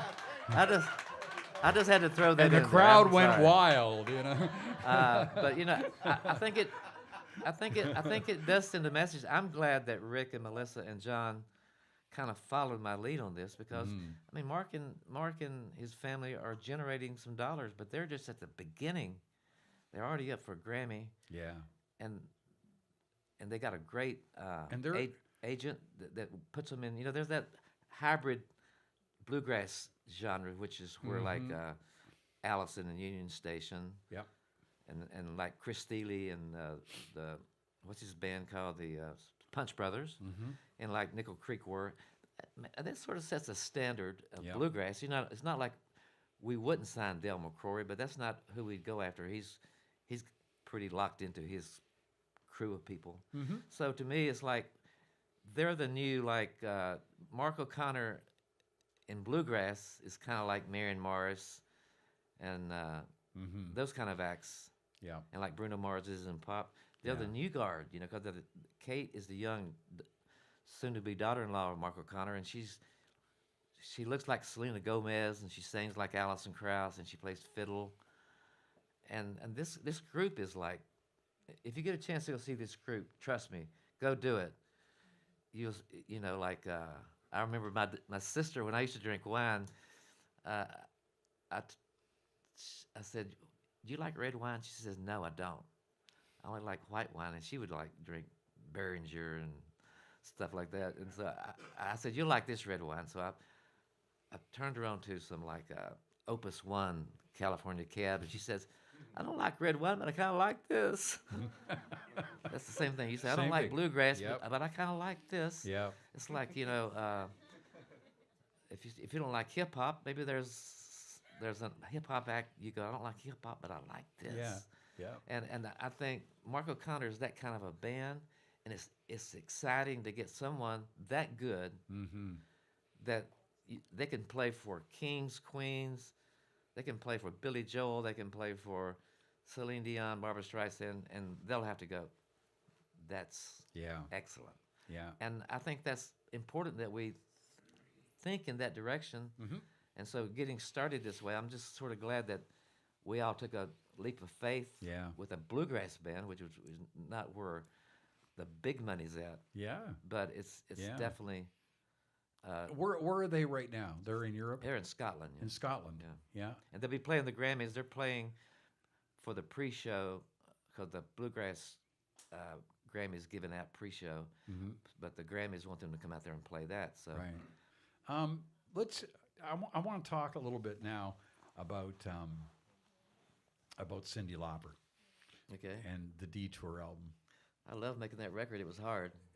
Was it hard? It was, because the first thing she said, there's no females in the rhythm Oh, section. I remember There's you no told girls me in the that. rhythm section. I said, well, I do know Allison Presswood plays bass, but I've never used her. And most of the fiddle players play in road bands. And I hired people that I know that could deliver and turn on a dime. These are the best players in town. And she said, "This is not an effing boys club." Yeah. And I said, Yeah. "Are you screwing with me?" And she said no, and she was was and wasn't, But so I learned that I had to like, and the players did too, She sort of put them through the drill too, like Tom Bukovac said he had an idea, because I was going, "I need somebody to do this." He said, "I got an idea." And she said, "You don't have ideas." I'm the artist. I have ideas. The producer has ideas. You're a player. And Tom, do you know Tom Bukovac at all? He's the coolest guy in town, and he's got that $1 million smile. He's got that good bedside manner. He says, "Cyndi, you just shut me down. He said, what if I did that to you? What if I just shut you down? It would hurt your feelings. You just shut me down without even hearing what my idea was. She said, I'm sorry. and the idea he had was on the End of the World on the original Skeeter Davis record. There was an arpeggio piano. Mm-hmm. I didn't want that because it would make it sound too old-timey. Right. And he did it on his guitar with some sort of like a delay on it, and it was really cool. It made it. But just the way he handled that, and the way she responded, it was great. You know, all she was wanting was, I want the best from you guys. I'm giving it my best. And, you know, she only sang the track vocal, so once I learned that, you got to be on, you know. Yeah. And when she came to town, she had no idea who was going to produce it. No, she met with almost, everybody. She almost did like a producer's shootout. Well, she met with everybody. Yeah, she met with Paul Worley, Frank Liddell, Dan Huff. Yeah. Everybody. And then she met with me, with Seymour Stein, meeting Seymour Stein is like meeting Ahmet Ertegun or Gareth Martin or Quincy Jones. And it was just, it made me realize how big of a deal this was. And so she finally picked me, and I said, why did you pick me? And please do not tell me because I played with Elvis. God say, don't tell me that. And she said, it was your hair. I said, are you kidding me? She said, no, it's because, you know, after talking to you, I realized because you played with Elvis and all the things you've done, I needed somebody that could really sink their teeth into what I'm trying to do here. Mm-hmm. And I think you're the one that can do it. Yeah, and tell us, just explain what the concept was. The concept was she wanted to, you know, her last record was 5 years ago. She went to Memphis and cut all those blues songs with all the Stax musicians, all the guys that played on all those records back in the Stax days. And she wanted to come here and cut with the A-Team, but I said, you know, some of the guys have passed away, and I think we could probably, I mean, you hire the guys that I hired, they know how to do a Grady Martin or how to do a Pete Wade, you know, and they know how to go there. And I figured it would be pretty intense work. And she said, you know, when I was in Queens as a kid, my mom listened to the radio all the time. That was our entertainment. And back in those days, there was no country chart, there was no AC chart, there was no Americana chart. There was just a pop chart. And on the pop radio stations, they played Herman Hermits, they played Patsy Cline, they played Wanda Jackson, Johnny Cash, Elvis, Chuck Berry, the Beatles.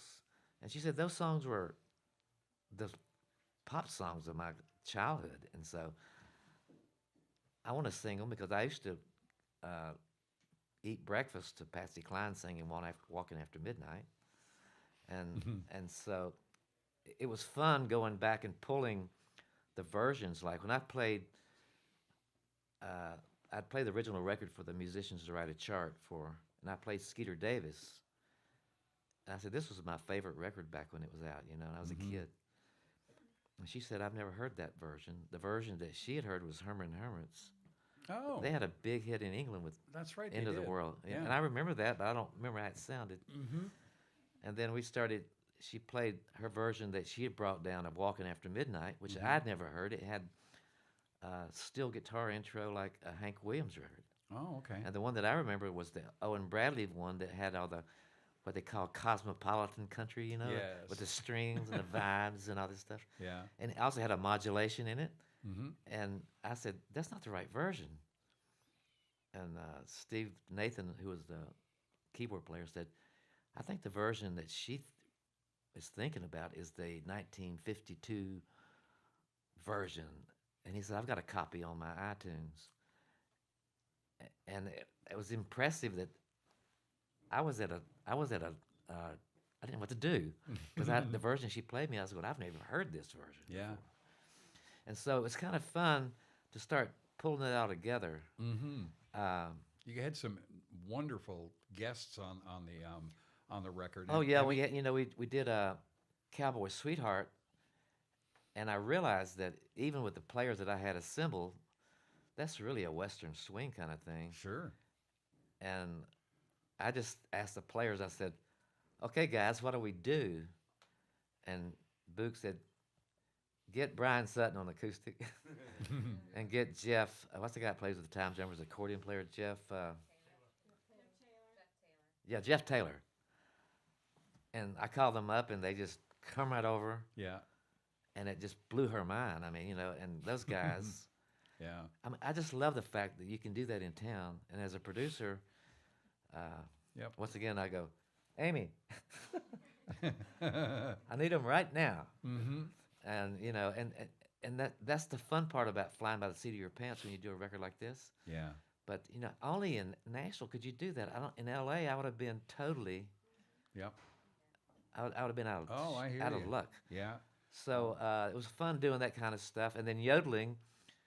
Yeah, Jewel yodeled. Yeah, well, you know, you started trying to figure out who to yodel. Yeah. So she called up Ranger Doug, and he started writing down on paper, "Oh yodel he," oh, and she had a piece of paper, and then when it got to the double time, she says, "What are we gonna do?"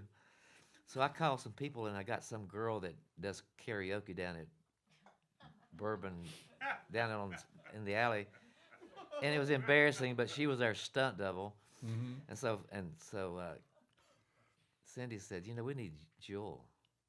So I called Jewel's manager, and the response is, "Well, you know, Jewel's really busy, and well, what about tomorrow or next week?" She's really busy, you know. I mean, so Cyndi says, "I've got her cell number." I said, "Call her." What's she gonna tell you? No. Yeah. And Jill says, "I can do it at 10 o'clock tomorrow morning." And so she flew in the Blackbird, I and, love and it. when Jill walked in, I've met her several times. I don't know Jill. Mm-hmm. And she said, "I can't believe I get to work for you, and it's 10 o'clock in the morning yodeling." I said, "Well, listen, I need you really bad, man, really bad." That's and she went in great. there and just nailed it to the wall. Yeah. Well, And- you did tell me that probably your favorite track on the album was "The End of the World." Yeah, Right. I just loved it because you know once we got that little thing happening, and on the original record there was those strings. Probably Bill Justice did those strings or Bergen White, Mm-hmm. but she told Steve Nathan to give her a prophet sound. And if you're a keyboard player, you know that sound. It's that sound that was on Time After Time. That kind of Yeah. prophet, kind of a vague Sure. sound. And once he started playing that, and Boog was playing that arpeggio, it's like, I think it's the best version of that song ever. When I first started working with her, I thought of her, girls just want to have fun. I was like, she's a character. I mean, she's Oh yeah. that character 24/7, the pink hair and the you know, the whole deal. But I forgot how good her vocal is on Time After Time and on True Colors. She's really a great singer. Yeah. And after working with Trisha Yearwood and Vince Gill, you know, where they go back in and fix a trill or fix a little lick they did or get a better placement on that chorus, she just sort of has that voice that she goes in and out of that sweet spot. That sweet spot, when she lands into it, is like really Mm-hmm. cool. But then it gets in that spot where it kind of like moves around the pitch, but it doesn't make any difference. It's like Yeah, it Bob still Dylan works. Yeah. or Jagger, you know. It's like it's a style. But then when she lands on that certain little sweet spot, it's like perfect pitch, and it's really good. She was crying when she walked out of the vocal booth, and I was too. Because no, I won't say that. Was that the one that she did with Willie? No, Willie did Nightlife, Oh, okay.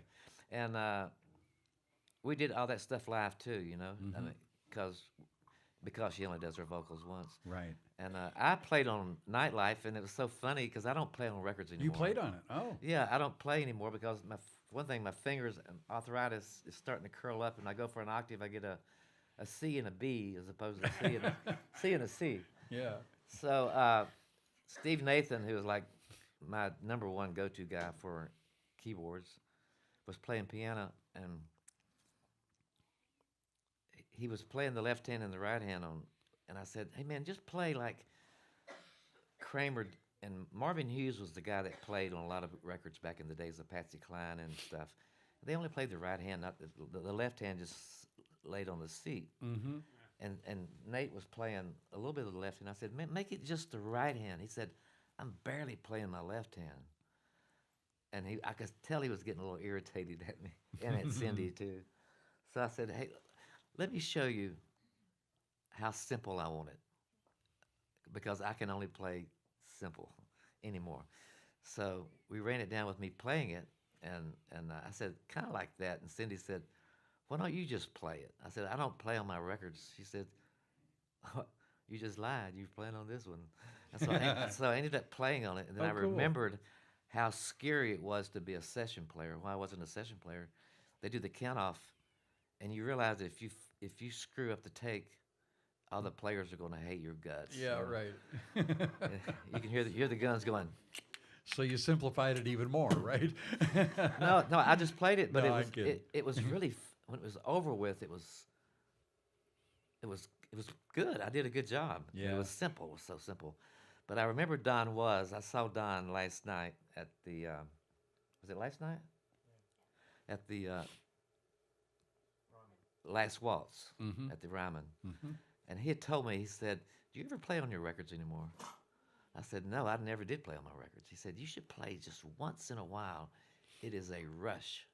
He says, "I play on some of my records," because he still plays quite a bit, He said, "But you should play it once in a while. It's just a real rush." And it was a rush, going back in the control room, and I wasn't embarrassed. I didn't say, "Mute my part," It was like, and then Willie Nelson was there, and I had I had a moment right there in the studio at Sound Emporium. So I still have fun making records. I want to make a bunch more this year.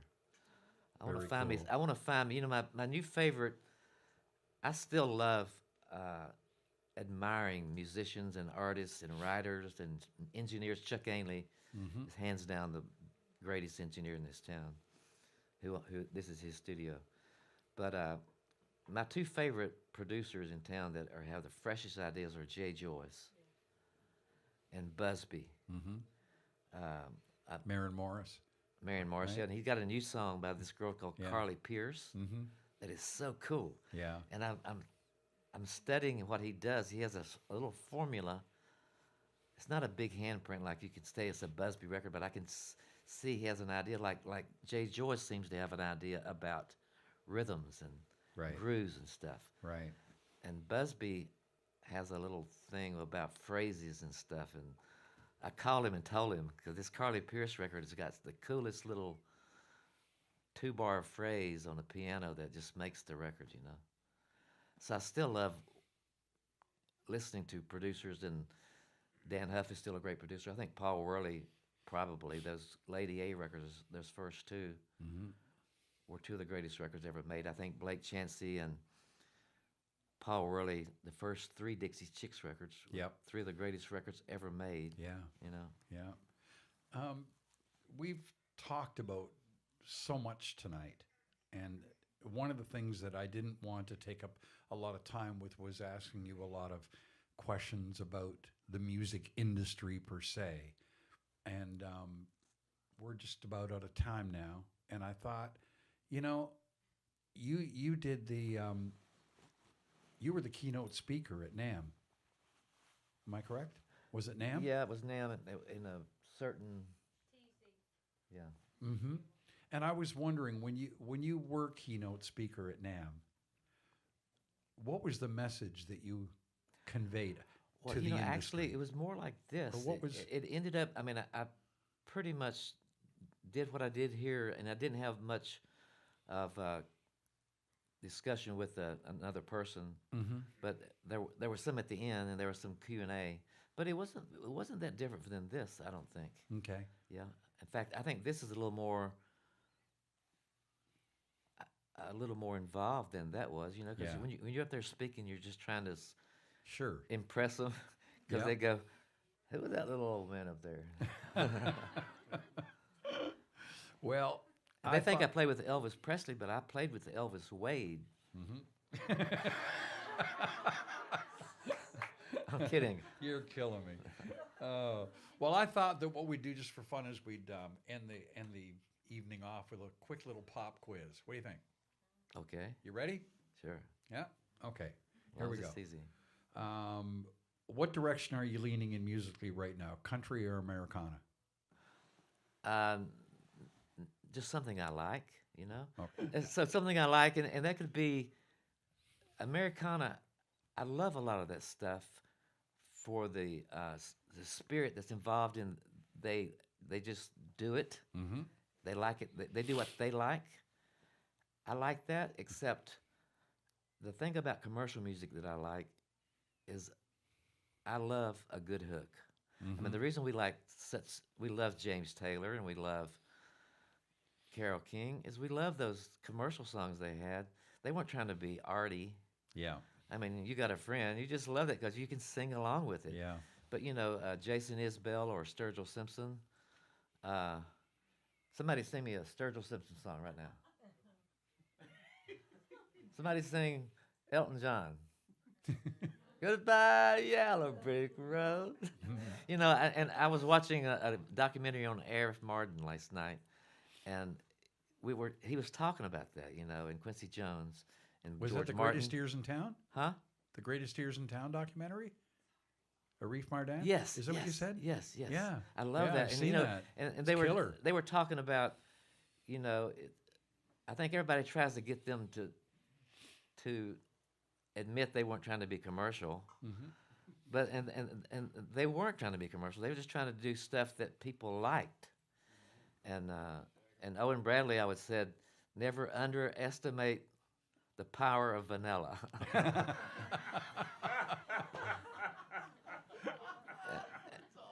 And I think that's why we love Alan Jackson and George Strait. Those songs that George and Alan Jackson has cut, and even Garth. I mean, let's face it, we just love. I love when somebody can stretch out like the Mark O'Connor band. Is that, in fact, I'm trying to find a song for Kate, who is Mark's soon-to-be daughter-in-law, that will do for the Mark O'Connor band what When You Say Nothing at All did for Alison Krauss. Yeah. Because that wasn't her idea. They sort of convinced her to do that. Mm-hmm. And she did it, and it changed her life. It changed the absolutely. whole perspective of where her career went, you know. And that's not what she is, but she sang it, and that was such a great song that Keith Whitley had already had a hit on. Mm-hmm. When she sang it, you still loved Alison Krauss. You didn't go, bad girl, no, don't do that. Yeah. Sing something obscure. You know, you love her. You love her gift of her voice. Absolutely. But people still I just like something I like. And most of this bro country thing that's going on right now, I don't like 80% of it. But every once in a while, there's something I go, I hate to admit I kind of like that song. Mm-hmm. You know? Yep. I hear you. Okay. Yeah. Let's move on. Okay. All right. Best musician you've ever played with? Ever played with or worked with? Played with. Larry London. All right. I mean, if you ever worked with him, anybody that's worked with Larry London will tell you that. I walked in a restaurant in L.A. one time, and at one table was Larry London, Hal Blaine, and Keltner, Jim Keltner. That's like, I want to go over there and just bow down. That's like three drummers. I never got to work with Keltner, or Hal Blaine. Mm-hmm. But Larry London was just the greatest. Okay. Your favorite songwriter? Favorite songwriter? Yeah. Oh, my God. I know. That's a tough one. I mean, it's going to have to be maybe 3 or 4. I'll give you 4. Okay. James Taylor, Carole King, Elton John, and Billy Joel. And I didn't name a country writer because in the country writers, there's so many. Hank Cochran, Dean Dillon, Orrin Howard. You can go on and on and on and on. I know. Bobby Okay. Braddock. Your favorite restaurant in Nashville? Kane Prime. Uh-huh. Yeah, man. Okay. Your biggest pet peeve? Pet peeve? Mm-hmm. Biggest I talk pet. too fast.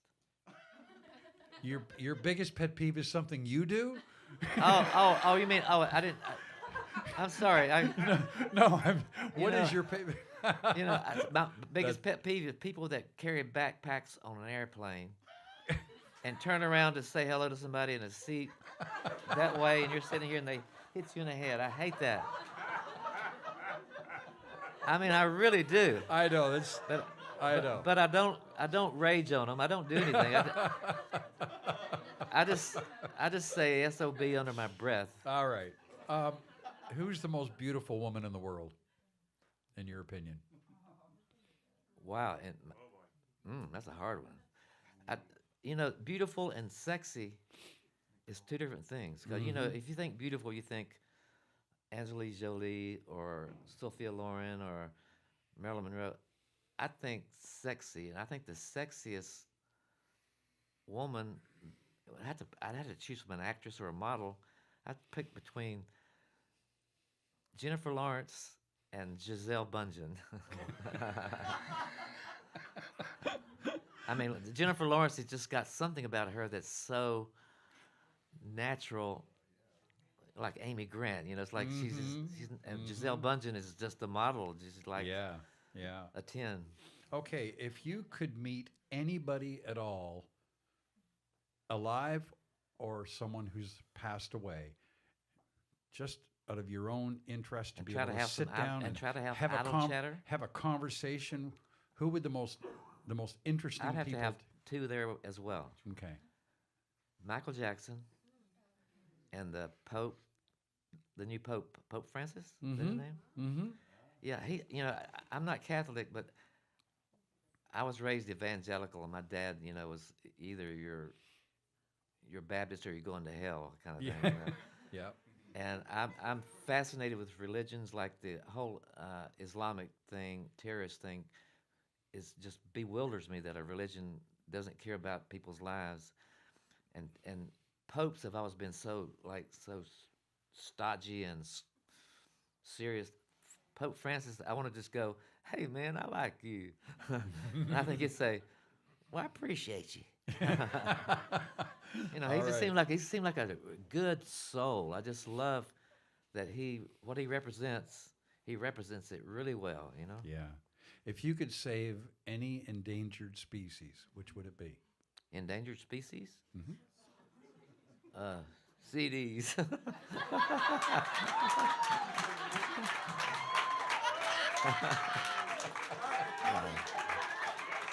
I might have known, yeah. And I don't mean the money kind of. I know. Where's your favorite place to holiday? Favorite place to holiday? Yeah. What now? I don't like holidaying by myself. Now that I don't drink, it's no fun to hang out by yourself. If you're by yourself and you drink, you can have a nice Montrachet or a nice California Cab or a Super Tuscan. So if I could holiday with a female, I would like that. That would be probably in the Caribbean somewhere. In the Caribbean. Yeah. All right. Last question. Okay. Dead or alive, if you could produce any artist at all, who would it be? Oh my God. You're the one artist. Well, the one that I would produce somebody I think I could produce. Like I don't think I could produce Zappa. Somebody say, would you ever want to produce hip hop? I'd say no, because I don't really understand. It's all about the kick. I know I don't understand all that. So if I could produce anybody that I think that I could contribute to, alive or dead, you say? Mm-hmm.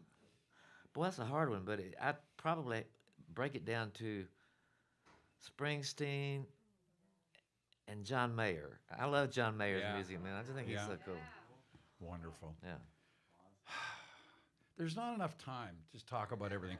I mean, here you've produced like over 100 number one songs, and we've talked about 6 of them tonight. Kind of a thing. There's just never enough time. And you got to promise me you're going to come back. Well, here's the thing too. I was thinking, it'll be hard for another producer to do the things that I've done, because when I was producing records, the life of a record for the majority of those years was 13 weeks. Yeah. I mean, we used to know the record went to the top in 13 weeks, and then maybe in a recurrent for 2 weeks, and it was gone. Mm-hmm. Now it takes 20 to 30 to 40 weeks for a record to get to the top. So you get one single a year. Yeah. I was getting 3 singles a year out of every artist I was producing. 3 out of Reba, 3 out of Vince, 3 out of Strait, 3 out of Marty Yeah. Stewart. You know, Yeah.